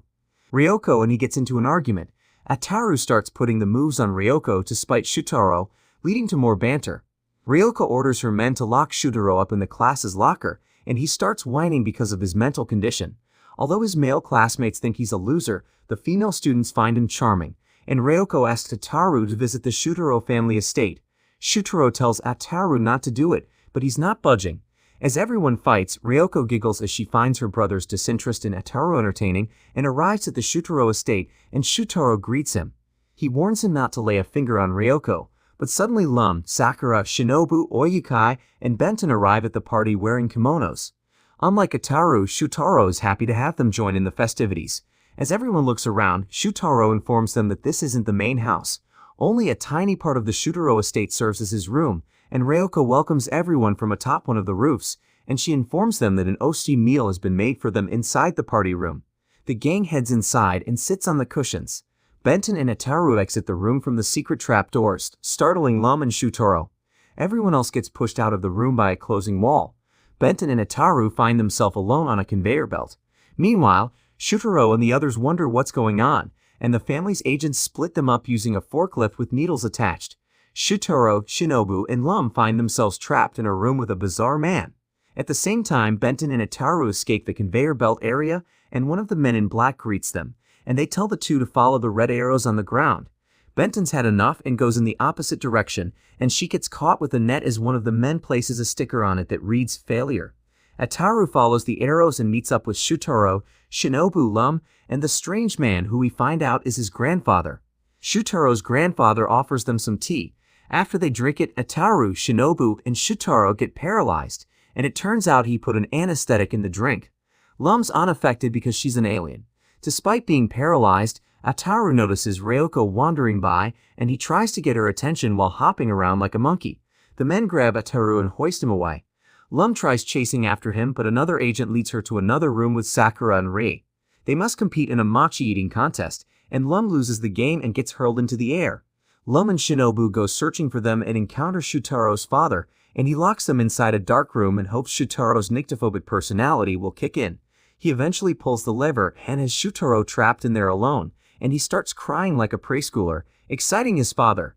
He pulls it again to free him, and his father jumps in glee as Shinobu pulls the lever as soon as he makes contact with the wall. They trap his father inside the dark room and continue searching for the others, and Lum returns to the Shutaro estate and wonders what's happening. Ryoko and her family appear in a room, and it seems they're playing a board game with their guests as their pieces. Ataru and Oyuki end up in a lottery-based game hosted by Shutaro's grandfather, and he drops large weights on top of them equal to the numbers found on their tickets. But Oyuki freezes Ataru and Shutaro's grandfather because she's upset that she didn't receive any money. After several games, they all arrive at the party room, and Ryoko tells them to wait there as she presses a button, and this sends our characters into the sky and blows them up like a firework, and Ryoko is mesmerized by the fireworks. We see Ataru's family taking photos of Lum in her kimono dress, and Ataru grows jealous of the attention Lum's receiving from them and heads outside. Ataru notices a small child roaming around in his mailbox and takes him out. Ataru informs his family about the child, and the child notices Lum, who reveals to know something about the kid. We learn his name is Ten. He's Lum's little cousin, and Ten reveals he had someone deliver him to Ataru's household. Ataru and Lum head out to meet with Sakura, but Ataru's not happy that she brought Ten. He doesn't want him ruining his romantic escapades with Sakura, and Ten converses with Ataru and finds him unfit to be Lum's darling, and he breathes fire upon Ataru, causing him to run in pain. They'd arrived at Sakura's place, and Ten greets Sakura and Shinobu, and he wins them over with his charm, infuriating Ataru. Ran arrives, and Sakura reveals that Ran will work for her as a part-time shrine maiden. Unlike the other girls, Ran isn't happy that Ten's arrived, and Ten reveals that Ran lives right next door to his family. Ran deflects the others' suspicions of her being an alien like Lum. Sherry starts the Karuta card activity. Ataru starts putting his hand over the other female's hands, but before Ataru could put his hand over Ran's, Ten burns his hand with his fire breath, and they move on to holding a talent show. Lum tells Ten he should participate, and Ten shows off his flying skills and burns Ataru to a crisp for making a witty remark toward him. Ataru heads to the kitchen to cool off his wounds. Ran goes to the kitchen to check on Ataru, and thinks Ran cares for him, but Ran only shows compassion to get revenge on Lum. But before Ran and Ataru share an intimate moment, Ten lets out more flames on him. Ataru chases Ten down with some pans and plans to give the kid a beating, and Sakura grabs Ataru and flings him into the pond because of his poor behavior. Lum helps Ataru out of the water and giggles, and she knows Ten must be jealous because Ataru took Lum from him. Ten helps Sakura with her cooking, and Ten admits to having a crush on Sakura because of her kindness. In the next scene, Ten scribbles notes on a piece of paper. Ataru's annoyed by his actions because he's doing it loudly and can't study, and Ten throws something at Ataru, and the two get into a heated argument. Lum tells him to stop and asks Ten what he's doing anyway. Ten says he was writing a letter and asks Lum if she can translate this into Earthling for him, and it turns out it's a love letter to Sakura. Ten wants to meet up with her in the afternoon for a date at a cafe, and Ataru tells Ten to prepare for disappointment and rejection. Ataru offers to become Ten's love letter ghostwriter for unknown reasons, and Sakura arrives home and receives news from her mother about the letter. Sakura reads the letter and gets disgusted by the explicit things written in it. Sakura rips the letter and storms out of her place, and she plans to give the writer a piece of her mind, and Sakura arrives at the meetup location. Lum, Ataru, and Ten notice her from afar. Ataru is shocked because he thought the words written in it would scare Sakura off. Ten approaches Sakura, and she's dumbfounded after hearing him say he sent her the letter, and promises Sakura he wrote the letter, and Sakura goes along with it because she doesn't want to harm a child. Ten and Sakura head out, and Ataru laughs behind the corner. He planned a saddening and adult-themed course for Ten. They'll have him getting his heart shattered by the end of his date with Sakura. Meanwhile, Ten and Sakura chat with each other. Sakura knows kids can be precocious but mean no harm, but she's startled to learn that Ten booked them to hang out at a raunchy club, and Sakura grabs Ten and runs away from the establishment. They attend a different cafe instead, but Ten cries because his plan didn't go accordingly. Sakura promises to adhere to his every demand if it'll make him happy. Ataru gets unhinged about this whole charade, and Sakura and Ten go to the movie theater as Ten wants him and Sakura to watch a mature-rated film. After more crying, Sakura concedes and watches the movie with him. Sakura finds the film boring and notices that Ten fell asleep, and she overhears Lum questioning the content of the film as Ataru yells at her to stop. Sakura grabs Ataru with brute force, and Sakura questions if Ataru is behind Ten's raunchy desires. Sakura drags Ataru out of the theater as Lum complains about not finishing the film. Ten wakes up and says it's time for him and Sakura to check into a hotel. Sakura questions Ataru about what dirty things he put into Ten's head. Ataru yells at Ten for ruining his plan as Sakura grabs a statue and throws it on top of Ataru. At night, Sakura and Ten sit on a bench and chat. Sakura said it was time for them to depart, but Ten suggests they go to a hotel, and Sakura questions Ten if he knows what he's implying by that idea. Ten asks Sakura if he can marry him, but Sakura says she can't. Lum points out Sakura's ring on her finger, indicating that she plans to marry someone. Ataru and Ten are devastated by this news, and Ten feels it's Ataru's fault for putting him in this situation and lets loose on him with flames, and Ataru trying to wipe the flames off himself. We see Ataru's teacher holding a meeting between faculty, and they plan to assault anyone who tries to break snacking rules established during the school's lunch break sessions. Someone from Ataru's class informs the others, and Ataru rallies his class to prepare for battle. When the bell goes off, the students prepare to break the snack rules, but Shutaro has students capture them before they commit the act. He informs them that he's formed a group called the Covert Civility Patrol to prevent students from breaking the rules. Ataru, Lum, and the others slip past them. Shutaro notices them escaping and has his group track them down. Ataru and the others head for the cat diner to get some snacks. Little do they know, Mr. Onsen set the place up as a trap for them, and the cat diner waitress tries to give Ataru hints that Mr. Onsen has devised a scheme to capture him and the others. Unfortunately, Ataru interprets her gesture as expressing love for him, but he looks at his palm and realizes she handed him a message telling him and the others to run. Mr. Onsen tries to grab them, but Ataru and the others flee. Shinobu and the other group tell Ataru that the other diners have been blocked off. Shutaro tries stopping them from the front, but Shinobu and the others' girls coerce him into letting them go, and he lets Lum through too. Ataru and his boys dress up like girls to slip past Shutaro. Ataru and his friends head to another diner and spot Mr. Onsen capturing some students, but before he can get his hands on them, a detective and police officer catch him and interrogate him because they believe he's a pervert because of his odd cat costume. The officer escorts Mr. Onsen away. Suddenly, more students come rushing toward Ataru and the others, and they join them. While hiding, a shop owner tells Ataru and the others to hide in his shop, and Ataru spots one of his teachers tied up as the shop owner confirms he performed the act. A waitress hands Ataru a drink, and he tries flirting with her, and the cook finishes Lum's spicy food, and she injects it into Ataru's mouth. Ataru rushes out of the diner begging for water with Lum trailing him from behind. The students and staff make one final stand against each other, and both factions calling it quits and planning to start another round tomorrow. In the next scene, the girls and Ten spending time at a diner, while Ataru spies on them behind the window and wonders how Ten can grab the attention of so many women. The girls discuss Sakura's fiance, Tsubame, and she shows them a picture of her and him together, and she confirms that Tsubame dabbles in black magic and likes wearing capes. Ten whips out his galactic online shopping center device, and we receive a commercial for a product called the Lovey-Dovey Crystal Ball. The product has the power to determine if your significant other is a perfect match for you or not, and Sakura thinks it's a garbage device, but Ten orders it anyways. Although Sakura doesn't want it, Shinobu asks for it instead. Ten tells her to look into its eye, and whoever she sees is the man she's destined to marry. Shinobu's surprised by who she sees, enticing Lum to check for herself. She sees Ri and is flabbergasted, and Ran checks the eye and sees Ataru. Sakura looks up and notices all three girls are devastated by who they saw. Lum and Ran don't want to tell each other who they saw. Shinobu wants to leave because she saw Tsubame and feels they're too far apart in age to date. This angers Sakura, who checks the ball for herself, and she notices Ataru and Shutaro in the ball and is completely stunned. Meanwhile, Tsubame, Shutaro, and Ataru hide under the table to spy on the girls. Sakura spots Shutaro and Ataru under the table and tells them to hear her out, and she refuses to believe that she's destined to be with them because of their age differences. She tells them it's a serious crime and that she doesn't want to end up in prison. Lum starts yelling at Sakura but gets into a conflict with Ran because she saw Ri, so Ten leaves the shop as he doesn't want to start any more trouble.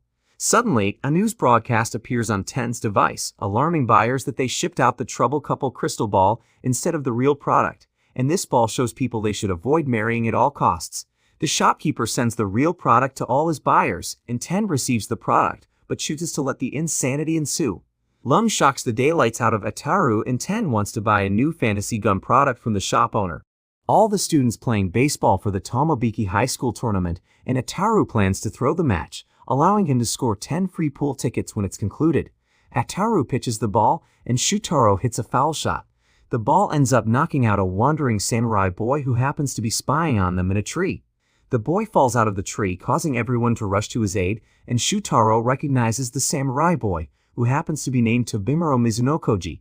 He's the heir to the Mizunokoji sports empire. Shutaro shares intel about his and Tobimuro's family's cultural descendants, and Tobimuro's clan are descendants of the nobility while Shutaro's family are descendants of the samurai. Their clans didn't get along well, resulting in Shutaro and Tobimuro treating each other as enemies when they were kids. That all changed when Shutaro proved to Tan that a bat deals more damage than a baseball, and Tan says he spends his life training in baseball on the mountaintops. Once a year, he challenges Shutaro to a match, and they tangled in 11 matches that resulted in stalemates. Shutaro's sister Ryoko shows up and asks Ataru to let Tan join his team to fulfill his yearly battle quota with Shutaro, and Ataru asks why she's willing to help Tan out, and Ryoko says that Tan's the first man she's ever loved.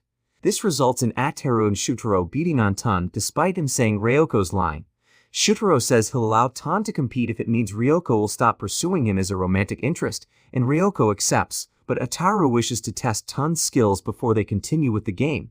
Although Tan is a horrible baseball player, Ataru allows him to join their team since it'll bode well on his master plan alluded to earlier, and they continue playing, and Ataru informs the audience that both teams have scored 0 points. Despite missing the first hit, Ryoko allows her guards to interfere with the game. This leads to them grabbing the ball from Shutaro's hand, having it tap Tan's bat, and then running away to make it look like he hit a home run. Ataru chases and grabs a hold of the guard with the ball and makes a run for the home base before Tan reaches it. All 3 men fall into a trefoil created by Ryoko's other guard, and Shutaro yells at Ryoko for liking someone as foolish as Tan. Tan hiding under the Shutaro estate's bridge, and Shutaro's family guards notice that Shutaro's late for his daily routine of walking with the octopuses. Ryoko arrives and takes the mantle in her brother's steed. As she's walking over their family estate's bridge, Tan throws a dumbbell with a letter attached to it. It bonks one of the octopus heads. Ryoko picks up the letter and reads it, and Tan wanted Shutaro to meet him at the Mizunokoji Athletic Land at noon. Ryoko mistakes it as a love letter from Tan though. Shutaro arrives at the scene exhausted, startling Ryoko, and he explains he's tired because Ryoko had entrapped him with a case of cement. Shutaro tells Ryoko that she's forbidden from leaving the estate after seeing Tan's letter in her hands. Ryoko has one of the guards provide her with some TNT to blow Shutaro away. Afterward, Ryoko says she can't wait to meet Tan again. Meanwhile, Ataru, Lum, and his family are enjoying a meal, but suddenly Ryoko's guard crashes the party and informs Ataru that Ryoko wants to speak with him. On the phone, Ryoko asks Ataru for some help, and Ataru says he'd be more than happy to assist. One of the guards grabs him and places him inside a larger canister, and Lum chases them down and reads the letter Ryoko dropped about Tan wishing to meet at Mizunokoji Athletic Land. In the canister, Ryoko tells Ataru she's being hunted by her brother for no good reason.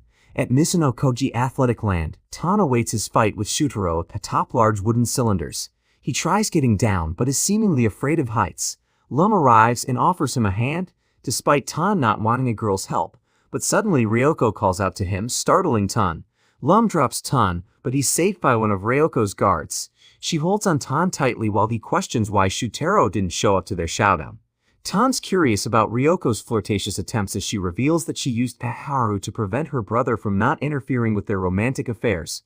Although Ataru tries fleeing with Ryoko, the guard stops him, and it turns out the guard accompanying Ryoko was Shutaro as he reiterates his distaste for Tan getting romantic with his sister. After sharing how much training he went through on a daily basis, Shutaro tells Tan that he'll accept him being his sister's boyfriend, puzzling Tan. Before Tan can set Shutaro straight, Shutaro says he must defeat him in a fight to earn his sister's hand, but before Shutaro slices Tan with his sword, Ataru interferes and declares he'll be the one to take his sister's hand. After Shutaro's knocked out for a bit, Ataru grabs Ryoko. Lum pursues him along with Shutaro, and the two team up to capture Ataru before he departs. Lum lifts him and Ryoko into the air, and Ryoko frees herself from Ataru's grasp and lands on Tan's face. Shutaro grabs his sister away from Tan. Tan gets up and tells Shutaro that he's not interested in having a romance with Ryoko, and Tan tells him he wanted to have a showdown with Shutaro. Even after Lum reads the letter aloud, Shutaro believes Tan's letter was a love letter, and the two bicker about it and engage in combat. It's revealed that this isn't the first time Ryoko interfered with Tan's attempts at fighting Shutaro. After some wacky antics, Shutaro stops chasing Tan and says he'll allow him to pursue his sister, but Tan states that he's not interested in girls. Lum checks up on Ran's progress in winning Ri's heart, but Ran mistakes her kindness as Lum wants to get back with Ri. Later, Ran visits Ri in space to enjoy a fabulous dinner with him, and Ran understands that Ri may only like her for her meals, but she's okay with that as long as she can spend time with him. Afterward, Lum visits Ran on her spaceship and wonders if she's cooking up a scheme. Ran tells Lum that Ri kissed her and Lum congratulates her, so Lum leaves happy because she no longer needs to worry about getting harassed by Ri. Upon arriving at Ataru's place, Lum notices Ri, who is dying to see her again, and Lum gets upset and says he should spend time with Ran since he kissed her. Ran shows up at Ataru's place and notices Lum and Ri together. Angering her, Ran starts getting upset when Ri forgets their kiss. Ran cries about the situation while Ri notices some food crumbs on her lips. He proceeds to kiss Ran again, resulting in her looking shocked. Ran screams to the heavens that this is the happiest moment of her life. Ran and Lum having tea at a parlor, and Ran says she likes spending time with Lum since she's her only friend on Earth, but Lum argues she doesn't like hanging out with Ran because of her consistent personality swaps. Ran argues Lum's to blame for that as we get sent into a flashback to when they were kids. Lum had arrived at Ran's spaceship for a sleepover.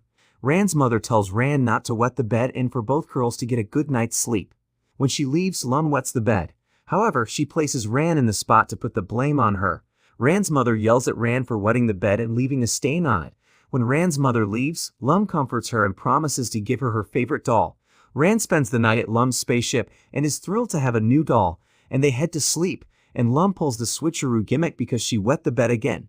In the morning, Ran's mother arrives to see if Ran's causing Lum's family any trouble. Lum's mother tells her there's nothing to worry about while hanging laundry.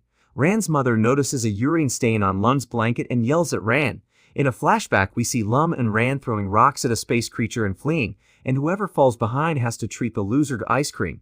Although Ran fell behind, Lum promised to pay for her ice cream because she got her into trouble with the monster. Unfortunately, Lum lies to Ran and asks her to pay for the ice cream. In the present, Lum's angry with Ran for sharing stories that paint her as an ill person. In response, Lum shares a tale where she took the fault for destroying Ran's mother's doll with darts. Ran's mother blamed Ran for the incident because Lum was holding her darts. In the present, Ran says Lum treated her like a footstool and lived a better life than her, and Lum starts feeling bad for treating Ran terribly. Lum leaves the parlor and Ran gets stopped by the waiter because she forgot to pay for her meals. We see Ataru, Shutaro, Shinobu, and Lum visiting the beach, and they spy on two people getting flustered over the ocean's current. Ataru and his friends greet the two and take them to their cafe, and the man introduces himself and his son Ryunosuke to them and says he'll take over the cafe one day. Ryunosuke's father explains that their business and the ocean work in unison. Each summer the ocean's waves get intense, causing their family business to lose sales. Ataru and Shutaro feel it's best to depart and let Ryunosuke and his father deal with the issue themselves. Before Ataru and his friends leave, they overhear Ryunosuke and his father bickering about the family business again, and Ryunosuke says he doesn't want to live like a man and reveals that he's a woman. Ataru and Shutaro rush back to Ryunosuke's kappa to confirm this information, and Ataru tells Lum that he wants to help Ryunosuke out. Ataru and Shutaro flirt with Ryunosuke and she beats them up, and Ryunosuke looks at Lum and Shinobu and says she's jealous of their girly demeanor. She wishes she could wear female clothing, but her father wants her to be more masculine so she can run the family business properly. After seeing them bicker over trivial things, Ataru and his friends attempt to leave again, but Ryunosuke's father convinces them to help them out in exchange for a free meal. Ryunosuke and her father get into a fistfight and knock each other out. Lum and her friends argue that their first step in helping these two out is to prevent them from fighting. Ryunosuke and her father wake up and learn they've been chained up, and Lum says they should try to talk things out instead of using their fists. Unfortunately, Ryunosuke and her father don't listen, resulting in the cafe collapsing due to their overwhelming strength. Ataru and his friends call it quits and leave the beach. A week passes and we see Ryunosuke and her father enter Tomobiki town and get into a fight. Ataru and Lum spot the pair and greet Ryunosuke's father, and he explains they're looking for ways to make cash since they need to rebuild their cafe. They plan to work at a live-in job at Ataru's school's supply store. Ryunosuke will be attending classes with Ataru and his friends. Ryunosuke's father offers her a chance to attend school in a sailor uniform, but she must defeat him in a fight. She fights her father but loses due to Ataru's interference.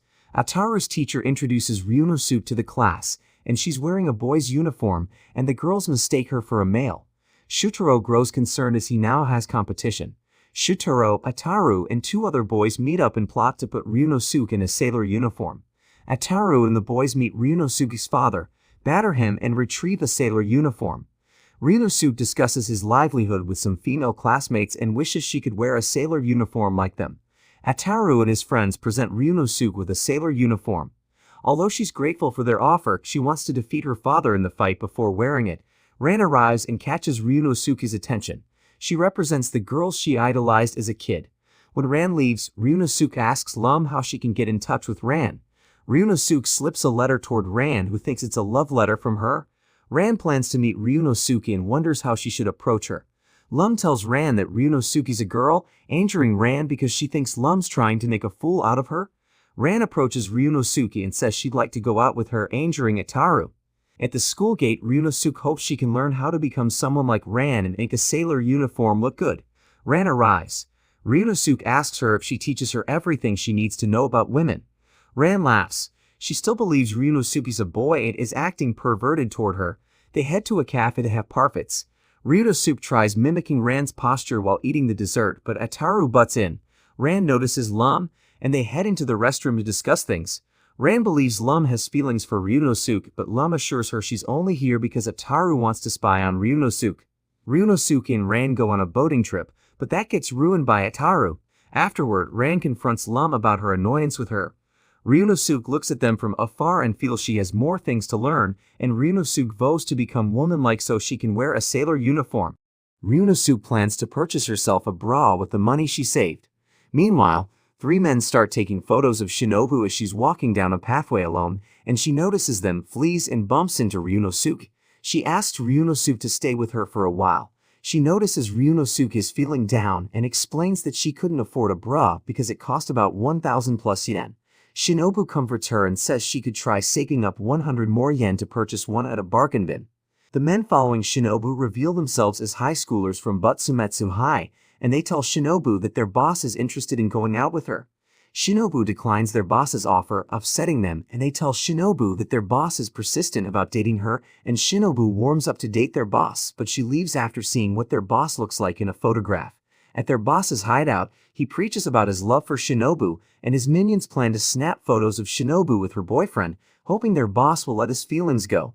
At Tomobiki High, Shinobu explains to Ataru and his friends that she and Ryunosuke will be going on a date to help the Butsumetsu High boys out with their boss's affection.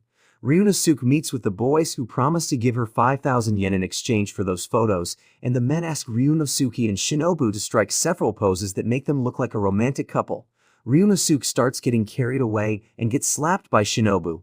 While taking photos at the cafe, Ataru interrupts one of the photo sessions, so Ryunosuke punches Ataru and tells him to mind his business. Ataru shows Ryunosuke a bra that she could have if she stops her date with Shinobu.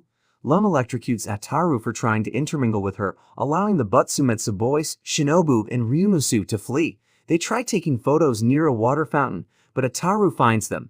To make matters worse, the Butsumetsu boys' boss shows up and tries to have his way with Shinobu. Shinobu knocks him out, surprising everyone except Ataru. The Butsumetsu boys' 5,000 yen flew into the air during the dispute. Ryunosuke tries to retrieve it, but it lands on Cherry's cat friend's head. His friend places it on a grill, and it disintegrates. The Butsumetsu boys' boss gets up and wants to smooch Shinobu. The boys steal Ataru's bra bag and offer it to their boss.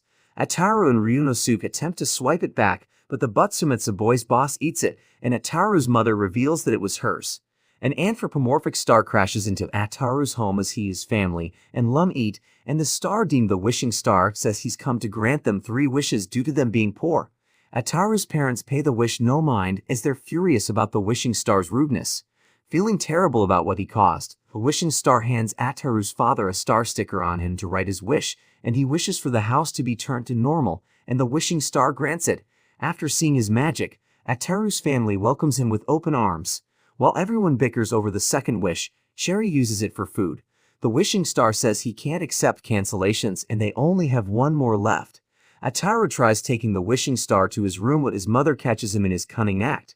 She retrieves the wishing star's belongings to avoid Ataru making a foolish wish. In his room, Ataru attempts to make a wish, but the wishing star denies it. Ataru and Lum meet with Ataru's parents to discuss the wish, and the wishing star tells them they have until dawn to make the wish. The wishing star helps himself to some refreshments in Ataru's family's fridge. Ataru's mother says they should hold the lottery to decide who gets to make the final wish, and they hold the lottery, and Ataru's father wins. Ataru's mother checks what her husband wants to wish for, and it's revealed that he'd like to redo his life. Ataru and his mother decide that it'll be better to wish for money and head to the kitchen, and everyone finds the wishing star sleeping after drinking multiple cases of beer. Sherry inserts a wish sticker into its mouth, asking the wishing star to wake. He wakes up but flees since Ataru's family has no more wishes left, so Ataru and his parents in shambles. We see Lum creating lipstick on her ship. Once it's complete, Lum leaves and heads to Ataru's home. When she arrives, she attempts to put lipstick on Ataru's lips, but suddenly Ten arrives and gets roped into their antics.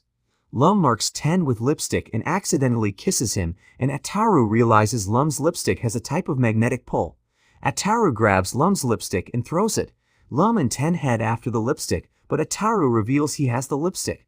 At school, Ataru looks for a girl to put lipstick on and spots Ryanosuke, and he tells Ryanosuke to put it on since he knows she's unaware of how to act feminine. Ryanosuke puts it on and hands the lipstick back to Ataru, and he puts it on and tries locking lips with her, but Ryanosuke punches him. Lum arrives, and Ataru gets attracted to her since she's still wearing the lipstick. Before they kiss, Ataru's male classmates grab him, upsetting Lum.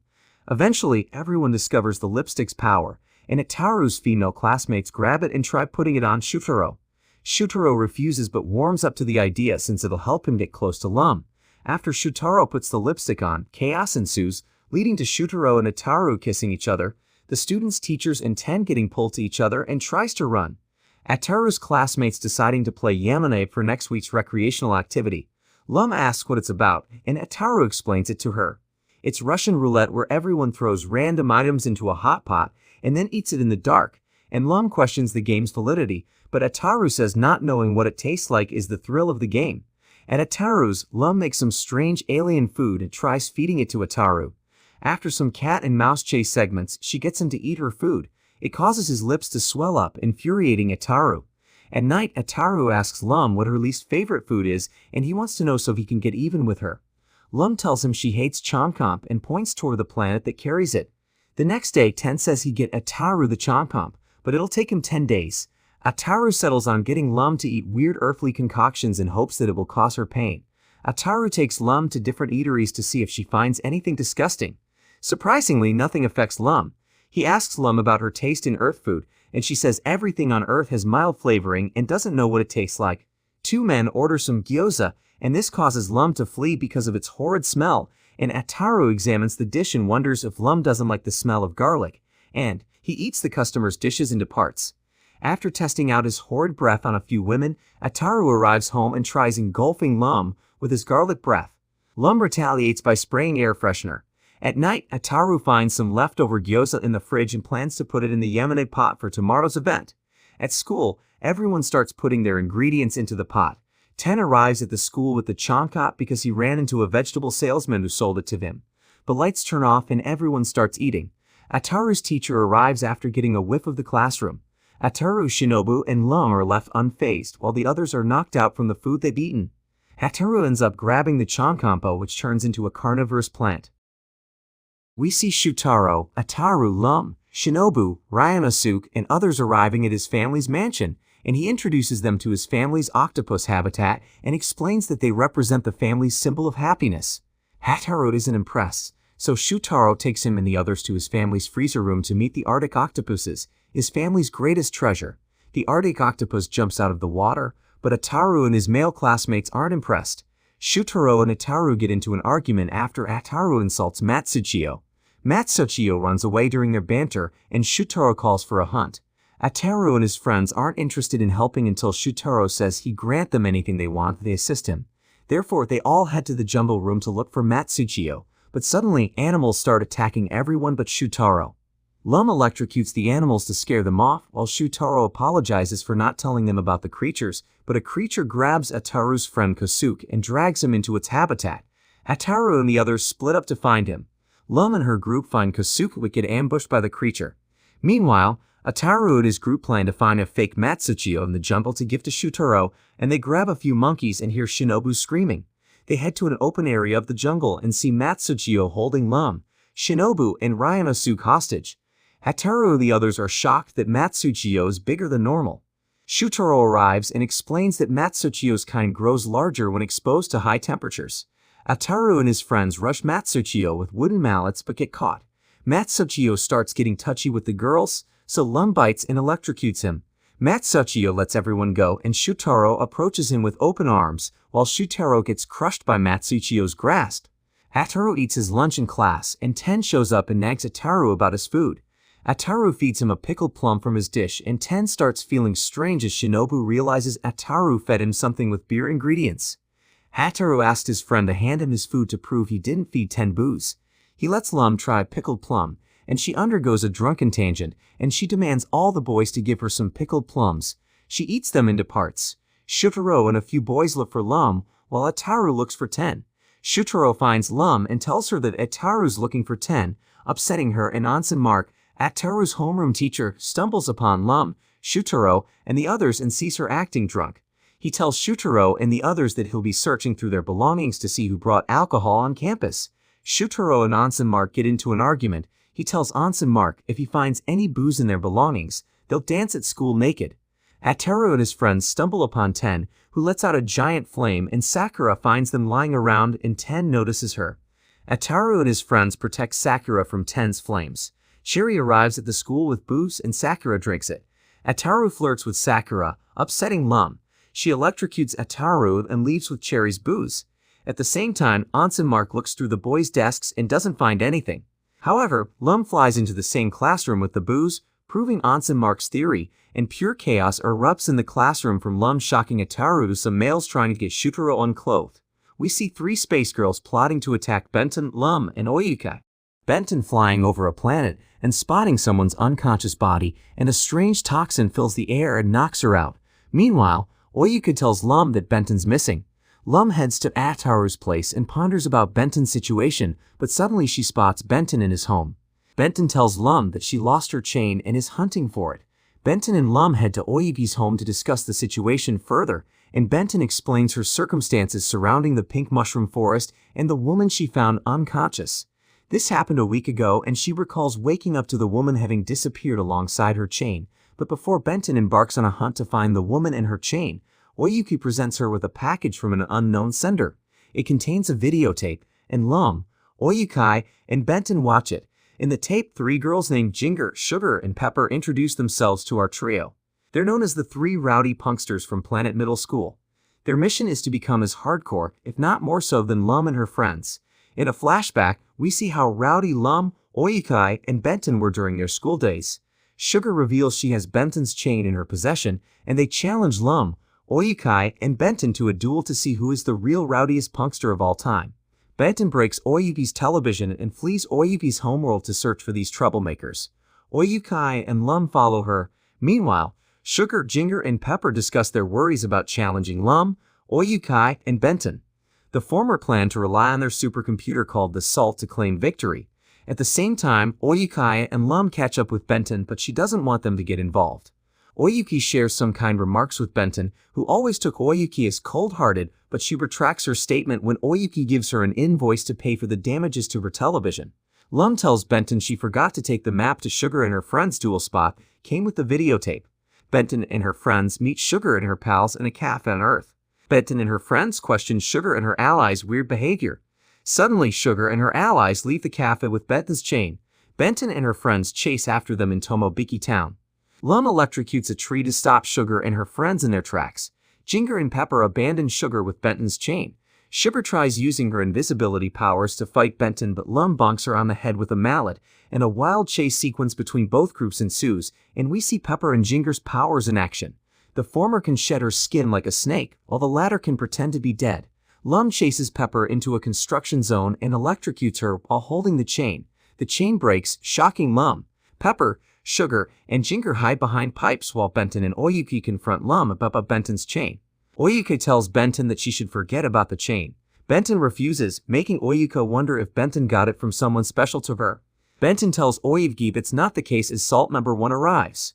Sugar asks Salt to assist them with the battle, as Lum and her friends find themselves stuck in a pitfall underneath Salt's shoe. Sugar asks Salt for a strategy but realizes Salt's run out of power. Oyevgip suggests carving a dimensional tunnel to grab some tea, but Benton's adamant about getting tea. Lum wants to tell Benton the truth, but she's worried that Benton will steal Ataru from her in exchange for breaking her chain. Lum and Benton argue while Sugar and her friends fill Salt with fuel. Salt powers up, throws up chains and leaves. Benton and her friends notice the multiple chains on the ground. After beating Sugar and her friends up for the problems they caused, Benton finds her chain. Benton and her friends flee to her planet to celebrate. When they reach Benton's home, she reveals that she uses her chain as a key to Lum and Oyevgip's displeasure. Benton and her friends are shocked to see Sugar and her allies in Benton's home. Apparently, she left the back door open. Instead of engaging in another bout with them, Lum, Benton, and Oyevgip chat about life, while Sugar and her friends taunt Benton and the others in a corner. We see Rayan, Benton, Oyukai, and Lum discussing events surrounding Planet Urchin. Oyuki brings up a figure named CaO2, and everyone starts panicking. We flash back to when Oyukai, Benton, Lum, and Ran are toddlers attending Planet Elementary School, home to the legendary robot teacher, CaO2, the Cosmo teacher. CaO2 notices the 4 girls causing problems and punishes them. Afterward, Benton and the others plan to get revenge on their teacher for making a fool out of them.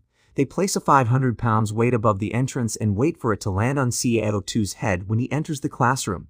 And the plans work flawlessly, but CaO2 doesn't feel any pain. Oyuka leads everyone in the bowing routine and the weight falls atop CaO2's desk. He punishes the girls again. In the present, Ataru and Shutaro arrive to listen to their tale about CaO2.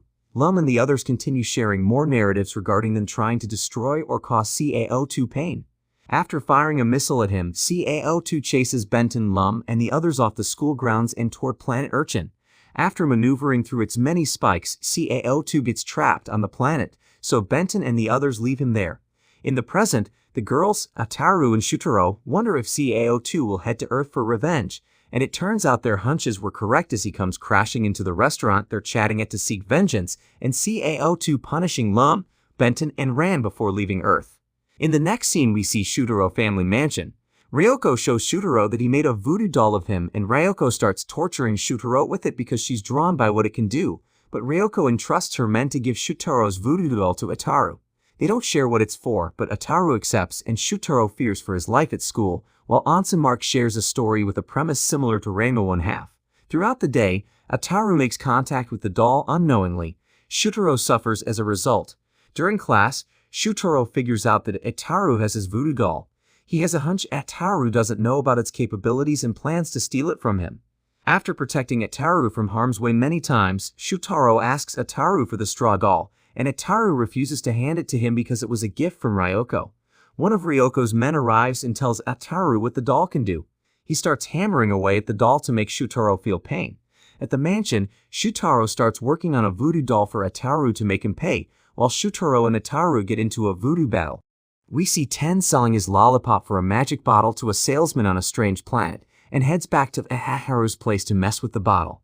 Lum arrives and gets sucked into the bottle. Lum frees herself from the bottle using her electric powers but remains small. She reads the label on the bottle, and it says they must purchase the big bottle to return her to her size, and orders Ten to buy a new bottle for her. He leaps and Ataru enters the room and notices Lum has shrunken. Lum tells Ataru that she needs love from him to become normal. Although Ataru's annoyed with Lum's antics, he plays along with Lum's charade, and after spending a night with Lum, Ataru grows concerned for her, but he overhears Lum discussing her situation with Cherry's cat friend Kotatsu and learns she lied, which angers Ataru, so he locks Lum up in a cage since she lied to him. He leaves to pick up some girls, injuring Lum. Meanwhile, Ten asks an anthropomorphic turtle where the bottle salesman is at. We learn the salesman's a scarecrow named Gosaku and that he's smashing all the bottles at the dump. Ten plans to confront Gosaku before he smashes all his bottles. At the same time, Ataru fails to get himself a date. Ten arrives and explains the situation to Ataru. He realizes Lum might be in actual danger and heads home. He spots Lum on the rooftop since a cat freed her from her cage prison. Lum doesn't listen to Ataru, so he grabs her and gets picked up by Ten in his scooter, and they travel to Gosaku's dump where he's still smashing bottles. They reach the location and Ataru throws Lum in the jar, returning her to normal size, and Lum walking alongside Ataru, who is wearing a cage for a hat. We see Tomobiki High School holding a Queen of the School competition. The winner will receive 150,000 yen as a reward. Some participants include Lum, Shinobu, Sakura, Ran, Ryanosuke, and other students. The first competition is a test of strength and most girls succeed, and Ryanosuke's father learns Ryanosuke is competing and doesn't want her involved. When he learns she can win 150,000 yen from the competition, he allows her to compete. We reach the competition's final round, and Lum, Shinobu, Sakura, Ran, and Ryanosuke are the finalists, and Ataru tells the audience to wait until next week to discover who will be crowned the winner. Ataru announced that the finalists for the Tama 1 Queen contest will be engaging in a fierce battle soon. And remember, the finalists are Ran, Ryanosuke, Shinobu, Sakura, and Lum. Ataru reminds the audience that the winner will receive 150,000 yen as a reward. All of them are raring to go and compete in 2 challenges, and Ryanosuke and Lum claim victory in both, but Ryanosuke gets more points since she defeats Lum both time-wise. Sakura manages to pull through in the eating contest and wins. Ataru tells them to prepare for the main event, which will have them compete in a fighting event. The girls show up in wrestling-themed outfits and get ready to compete, and Ran knows she's the weakest one, so she smooches all the girls to drain them of their energy. Ataru announces they'll be teaming up to fight 5 animals, surprising Lum and Ran. Ataru signals for the match to begin, and Lum successfully defeats a tiger with her Thunderbolt Chomp attack and earns some points. She tags in Sakura, who goes one-on-one with an anaconda. Sakura gets squeezed to death by the anaconda, and the judges give her a heap of points due to her evoking sensual aura. Suddenly, the lion and gorilla interfere with the 1 versus 1 match and knock out Ataru with a chair. They gang up on Sakura, so Shinobu enters the ring to assist her. Unfortunately, the animals overwhelm Shinobu. Infuriated, Shutaro leaps into the ring, dressed up like a masked luchador, and tries helping them out, but his skills are useless against the animals' might, and they toss him out of the ring. Ryanosuke gets some pep talk from her father and tries assisting her teammates, but it doesn't work out. Ran tries fleeing the match, but the lion puts her in a submission hold, and Ran entices Ataru to help her, so he whacks the lion with a mallet. Ran uses this opportunity to give Shinobu, Ryanosuke, and Sakura their strength back. With their strength returned, our female team dishes out one more fatal blow to win the match. Ataru crowns them all the winner, confusing them. The principal explains that due to their muscles and techniques, the judges got distracted and couldn't keep track of the scores. Ataru informs the girls that they'll each receive 30,000 yen apiece, but it turns out to be 150,000 taiyaki waffles provided to them by their sponsor, Ebiya. Everyone from the series starts to show up and chaos ensues.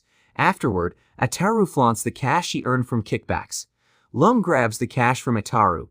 He trips and lands in front of Lum, and they stare at each other in a dramatic fashion, and Lum asks Ataru if she became the queen of his heart, but before Ataru could reply, Sakura and Shinobu chase after him, and the season ends with Lum joining the fun. We see Ten offers Cherry's cat friend Kotatsu special bubblegum, which allows anyone to create something of their wildest imagination. Ataru arrives and Ten tells him what the gum's capable of, so Ataru swipes all the gum and flees. Ten tells Lum what Ataru did, and she's not surprised.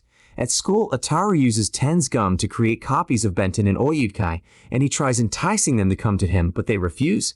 Before he forces himself upon the two, Lum arrives and hits him with a mallet. After realizing his mistake, Ataru uses another piece of gum to conjure a clone of himself, and uses his clone to keep Lum hostage, and escapes. Lum frees herself from the clone's grasp and chases Ataru through the school. Ataru conjures up numerous clones to prevent Lum from punishing him, and he ends up bumping into Shutaro, injuring him. Ataru and Shutaro engage in a brief duel. Ataru whips up a giant cherry head, which lands atop Shutaro and other classmates. Ataru leaves but bumps into Lum. They argue for a bit, but suddenly Ten arrives and uses his fire breath powers on Ataru, and Lum scolds Ten for acting too harshly. But she apologizes to Ten when it's revealed the Ataru before her was another bubble clone. Ten notices Ataru drop several gum sticks on the ground, so Lum uses the gum to create clones of Ryanosuke, Shinobu, and Sakura. She orders the clones to look attractive and hopes this will help her catch Ataru. Sakura exits her office and notices something's caught several students' attention. She gets angry when she learns a clone of herself is putting on a frivolous show for them. Shinobu and Ryanosuke are peeved about their clones' actions too, and the 3 women notice their clones are bonded by a string and follow the trail. They hope to bring the culprit behind this act to justice, and to avoid getting caught, Lum flees to the rooftop, where Ataru happens to be residing. Hataru contemplates his failures and realizes he only has one piece of gum left, and he uses the gum to conjure up clones of our female cast in swimsuits. Lum, Ryunosuke, Shinobu, and Sakura discover Ataru's whereabouts and entrap him in gum, and Lum destroys Ataru's harem before his eyes. At Ataru's home, he and Ten get into a heated battle during dinner. During the fight, Ataru throws a rice cooker at Ten, but it ends up hitting Lum instead, so Ataru's mother orders Ataru to apologize to Lum. Ataru apologizes, but she starts acting strange. At school, Anson Mark asks Lum to read a passage, but she reads the passage in her alien language, setting Ataru off. Shutaro and the others grow concerned, so Ataru tells them he accidentally threw a rice cooker at her. Shutaro and the others punish Ataru. Ten arrives and chats with Lum in her native language. He then turns to Ataru and tells him Lum no longer knows how to speak Earthling. Ataru summons Sakura to the classroom. Shutaro informs her about what's going on with Lum, and Sakura observes Lum and tells the others she's suffering from temporary memory loss. As Ataru and Lum walk home together, Ataru flirts with several girls, which angers Lum. Since Ataru doesn't understand what Lum is saying, he ignores her and Lum leaves. Ataru arrives home and notices Ten and Kotatsu hanging out. Meanwhile, Lum scavengers her ship for something and ganders at a book. At home, Ten tells Ataru that Lum may not return, so Ataru kicks Ten and throws Kotatsu out of his room. The next day, Shutaro approaches Ataru and asks him what he plans to do if Lum doesn't recover. Ataru's certain she'll recover soon and isn't worried about it. While walking home, Ataru spots Lum and calls out to her, but she ignores him, making Ataru worry a bit. Based on a conversation between Ten and Sakura, we learn it's been a week since Lum's injury and she still hasn't recovered yet. Ataru arrives home and notices Lum's in his room. He sits on the opposite side and realizes Lum hasn't recovered from her injury yet. With tears in his eyes, Ataru apologizes to Lum and hopes she'll be able to understand his language again. Filled with joy, Lum makes Ataru wear an electronic translator mask. With the mask, he can now understand what Lum is saying, and as the two walk to school together, Ataru yells at Lum for making him wear this ugly device.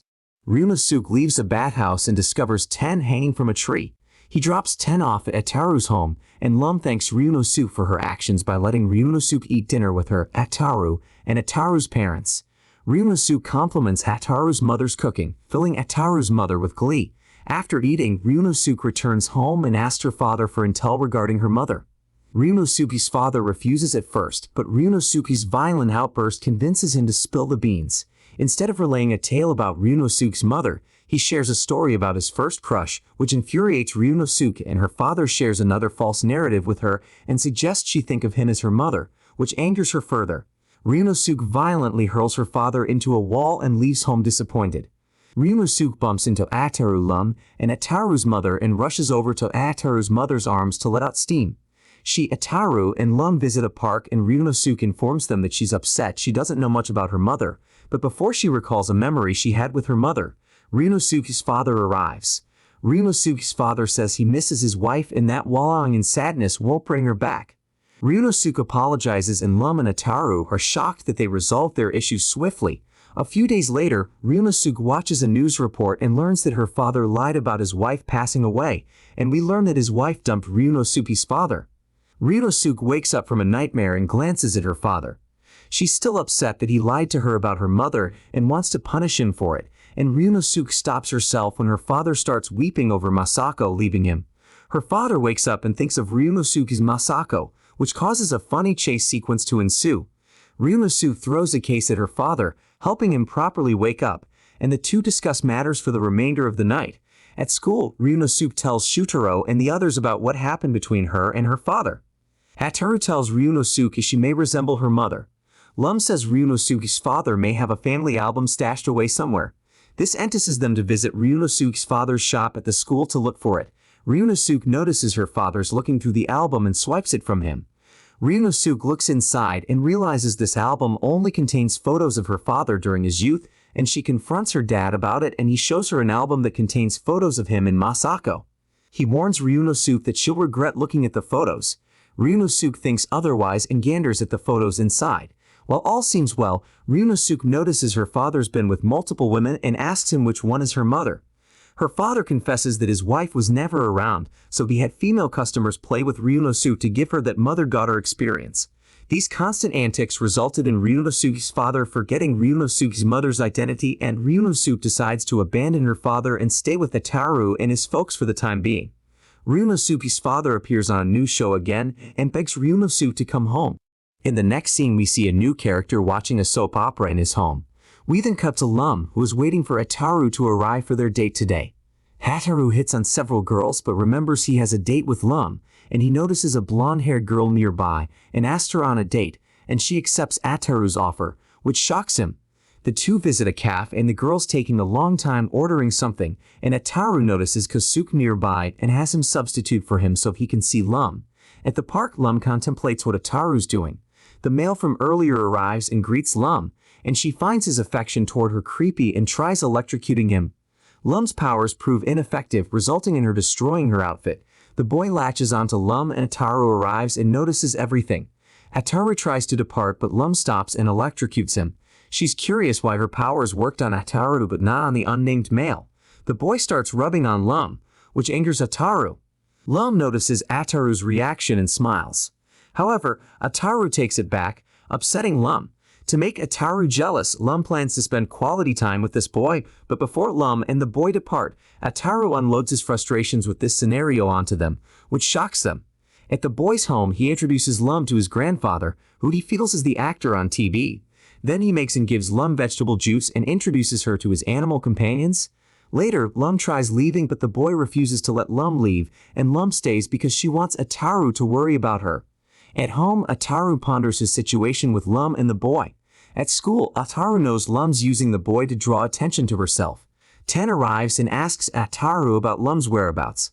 Lum arrives and tells Ten that she's being held hostage by the boy, and she says she won't leave the boy's sight unless Ataru stops by and makes things right. Lum opens the school's locker, opening a gateway from the boy's jungle home to the school. The boy enters this portal and confronts Lum, telling her that she cannot leave without his permission. Shutaro confronts the boy, and the boy tells Shutaro that he can get touchy with Lum because he's his wife, and Shutaro confronts Ataru about what's happening, and Ataru has no clue. Chaos ensues, allowing the boy to flee with Lum. Shutaro and his male classmates try to stop the boy but realize his home is protected by electricity. Ataru confronts Shutaro about the situation, and Shutaro remembers his family has shockproof suits. Shutaro introduces Shinobu, Ataru, and Kosuke to Mr. Saizo, his estate's gardener, and informs them about his duties and issues involving his lost son. Shinobu notices a picture of Saizo's son when he was younger.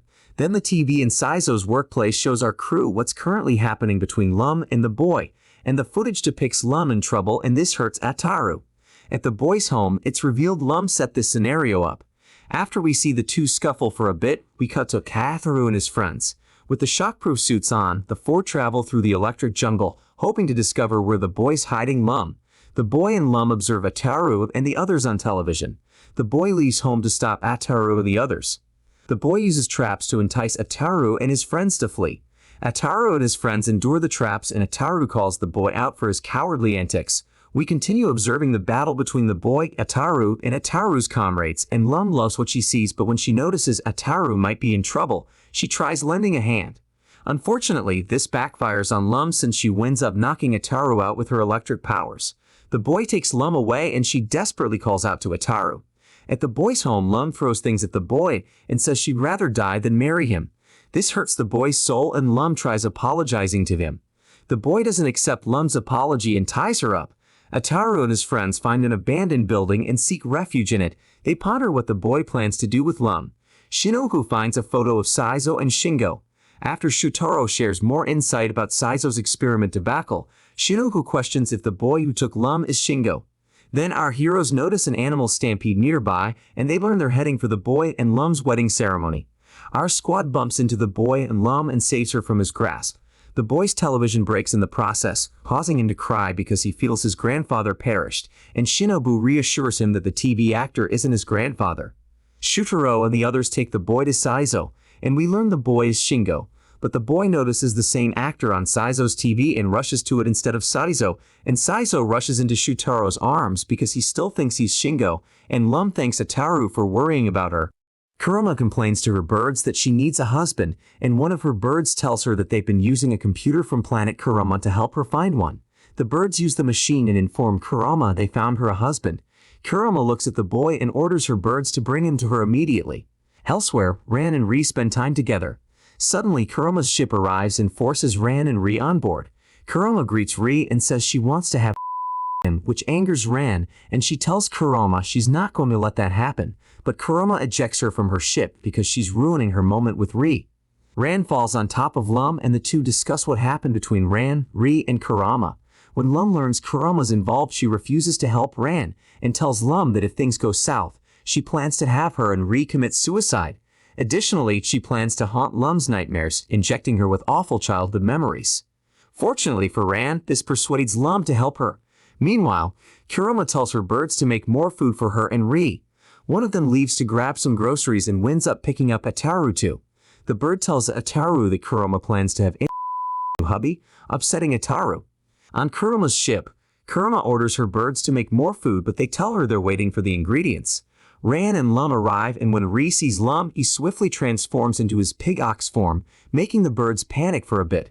Fortunately, Kurama doesn't notice Ri transform, but the birds plan to prevent Ri from doing it again. Ri starts getting touchy with Lum and Ran gets upset over it. Kurama is curious about Lum's relationship, so Ataru arrives and tells her Ri and Lum used to date in the past. Ataru suggests that he should take Ri's place as her husband, but Kurama doesn't like that idea. Before Ran leaves with Ri, Kurama entices Ri to come to her side. Ran gets upset and Ataru attempts to shower her with love. While Lum and Ran squabble, Kurama sends the three somewhere else via her ship's trapdoor. Ri transforms again because he's worried about Lum. The birds shield Kurama's eyes to prevent her from seeing Ri's beast form. Ri reverts to his regular form and her birds insist she and Ri head to the bedroom to Ri and Kurama enter Kurama's bedroom and find Ataru, Ran, and Lum inside. Kurama's puzzled and one of her birds remembers that the trapdoor would send people here. Lum, the birds, Kurama, and Ri get into a brief and amusing quarrel. Ataru realizes Ran's not in the area and Ran reveals she used the time to head to the main floor to gather the food. Ran accidentally falls but Ri catches her. They share a tiny moment but Ri notices the food so he transforms and gobbles it. Kurama notices Ri's beast form and is no longer interested in pursuing him. We see Shutoru's father says he's scheduled someone to marry Shutoro. Shutoro argues he's too young for marriage, but his father insists he goes through with this arrangement, but before Shutoro accepts his father's offer, Ataru arrives and tells him he'll accept it in Shutoro's stead. Shutoro and Ataru bicker briefly, and then one of the Shutoro family servants arrives to deliver a message to Shutoro. He tells Shutoro that his sister Ryoko is upset about the arranged marriage.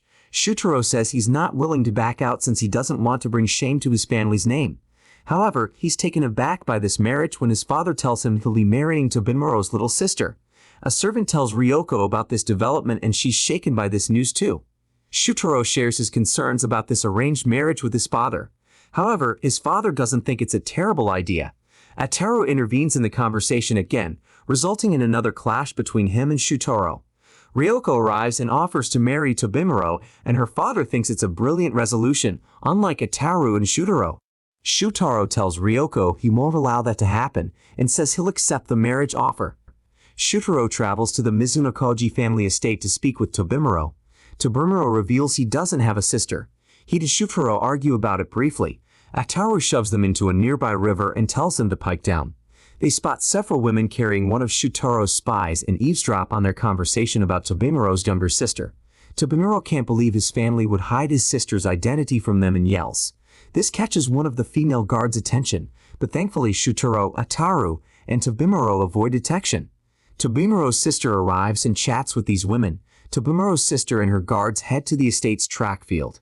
While Tobimuro and Shutoro bicker over his sister, Ataru leaves to spy on Tobimuro's sister and the guards, and he tries getting touchy with Tobimuro's sister, but she hurls him back to the river where Shutoro and Tobimuro are arguing, and the guards comforts Tobimuro's sister about what happened. We see Shutoro fantasizing about Lum, Sakura, Shinobu, and the other girls flocking toward him.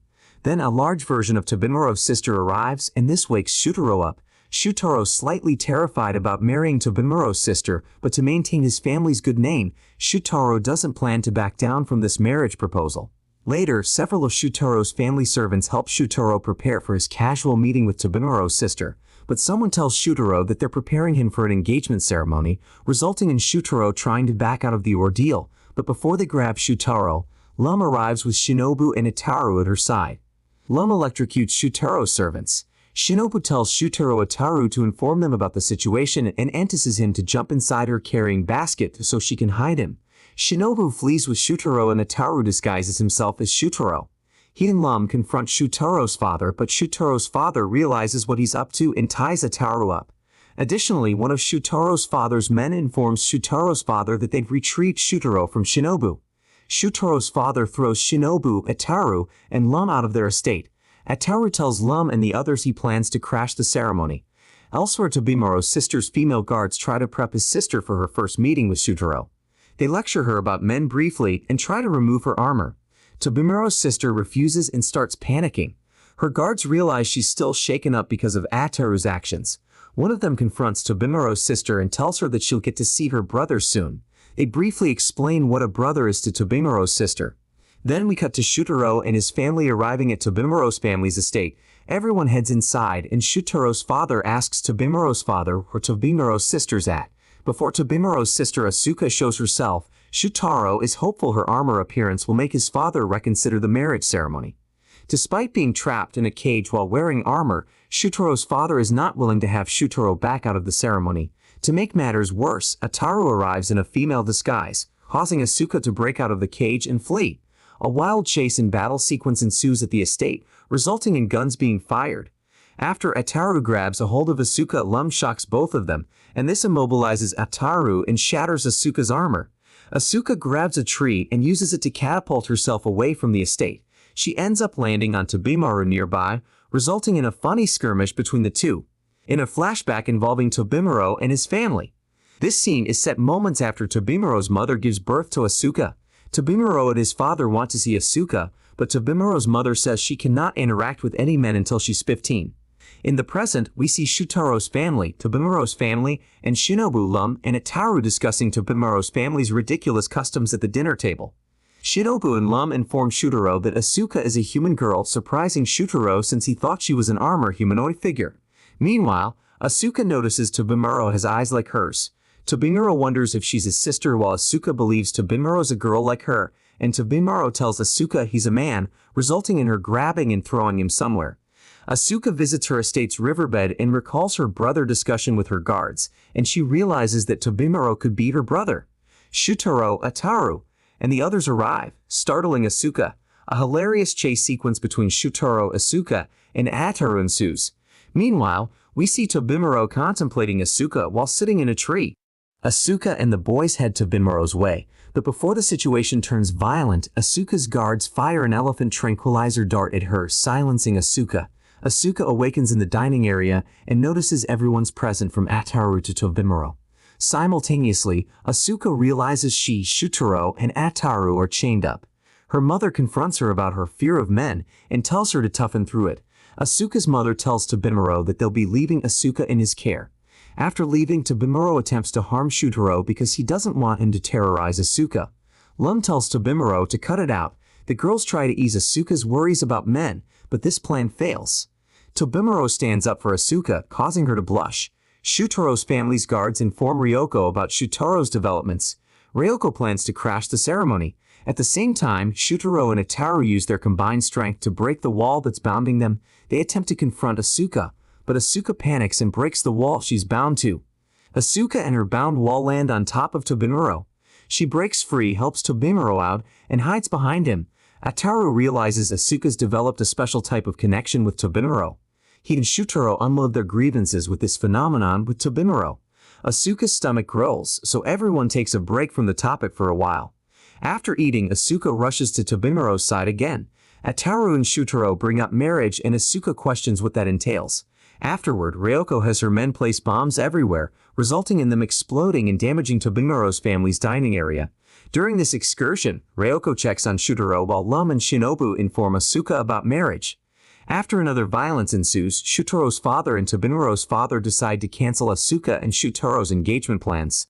Kotatsu visits a shop, and the shop's owner notices something's caught Kotatsu's eye, so he offers to sell that item to Kotatsu for a good price.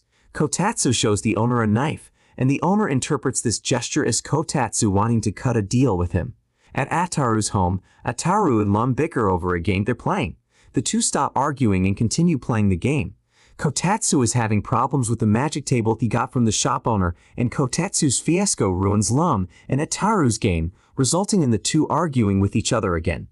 Ataru tells Lum that they should focus their anger on the magic table. This leads to a scuffle between Lum, the others, and the magic table. Meanwhile, Ataru's mother tries to prepare tempura for dinner, and she yells at Ataru from the kitchen, telling him to stop moving around because she doesn't want dust particles entering her food.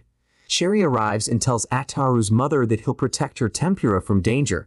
Sherry says he sensed an ominous presence coming from Ataru's room, and Ataru's mother tells Cherry to check it out. Sherry examines the table briefly, and Kotatsu decides to hold the table down.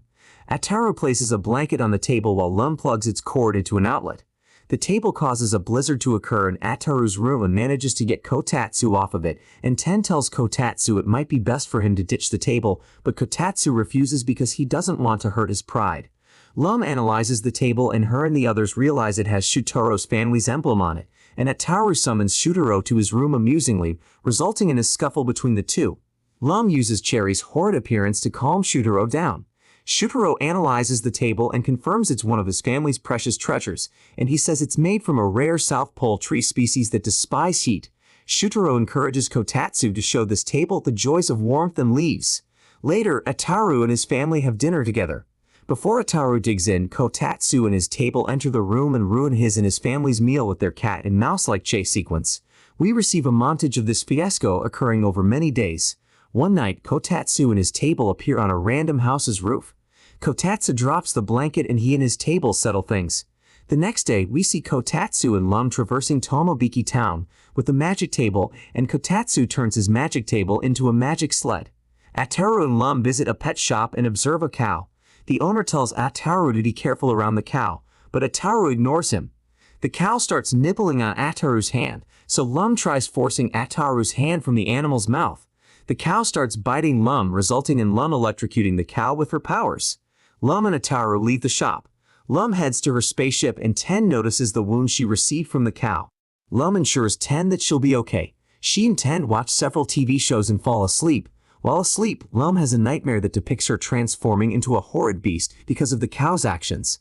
Lum wakes up and heads to her ship's restroom to brush her teeth and notices her Oni horns look similar to cow horns. Ten notices Lum's changes and freaks out. Lum tells Ten not to tell everyone about her appearance. 3 days pass, and we cut to Ataru and his friends discussing Lum's absence. Ataru spots Ten and Ten's infuriated that Ataru's not going through the same cow-transforming fiasco as Lum. Lum arrives and everyone notices she has a new hairstyle. She tells Ataru she wants to discuss things with him privately, so she grabs Ataru and the two depart from the school window. Ataru plummets to the ground, so Lum takes him to Sakura's office so he can receive a quick health checkup. Sakura notices something is bothering Lum and Lum reveals she got bit by a cow. While Ataru says Lum shouldn't worry about it, Sakura says Lum could have strange symptoms since she's an alien and not a human. Ataru and Lum depart from Sakura's office. Ataru asks Lum to tell him what's on her mind. Lum asks Ataru several questions concerning cows. Afterward, Lum says if she ever goes missing and a cow arrives at his doorstep, she wants Ataru to name the creature after her and treat it with kindness. Lum tries to leave, but Ataru attempts to tussle with her. This results in him learning about Lum's horns. Lum cries and shares her concerns about becoming a cow to Ataru.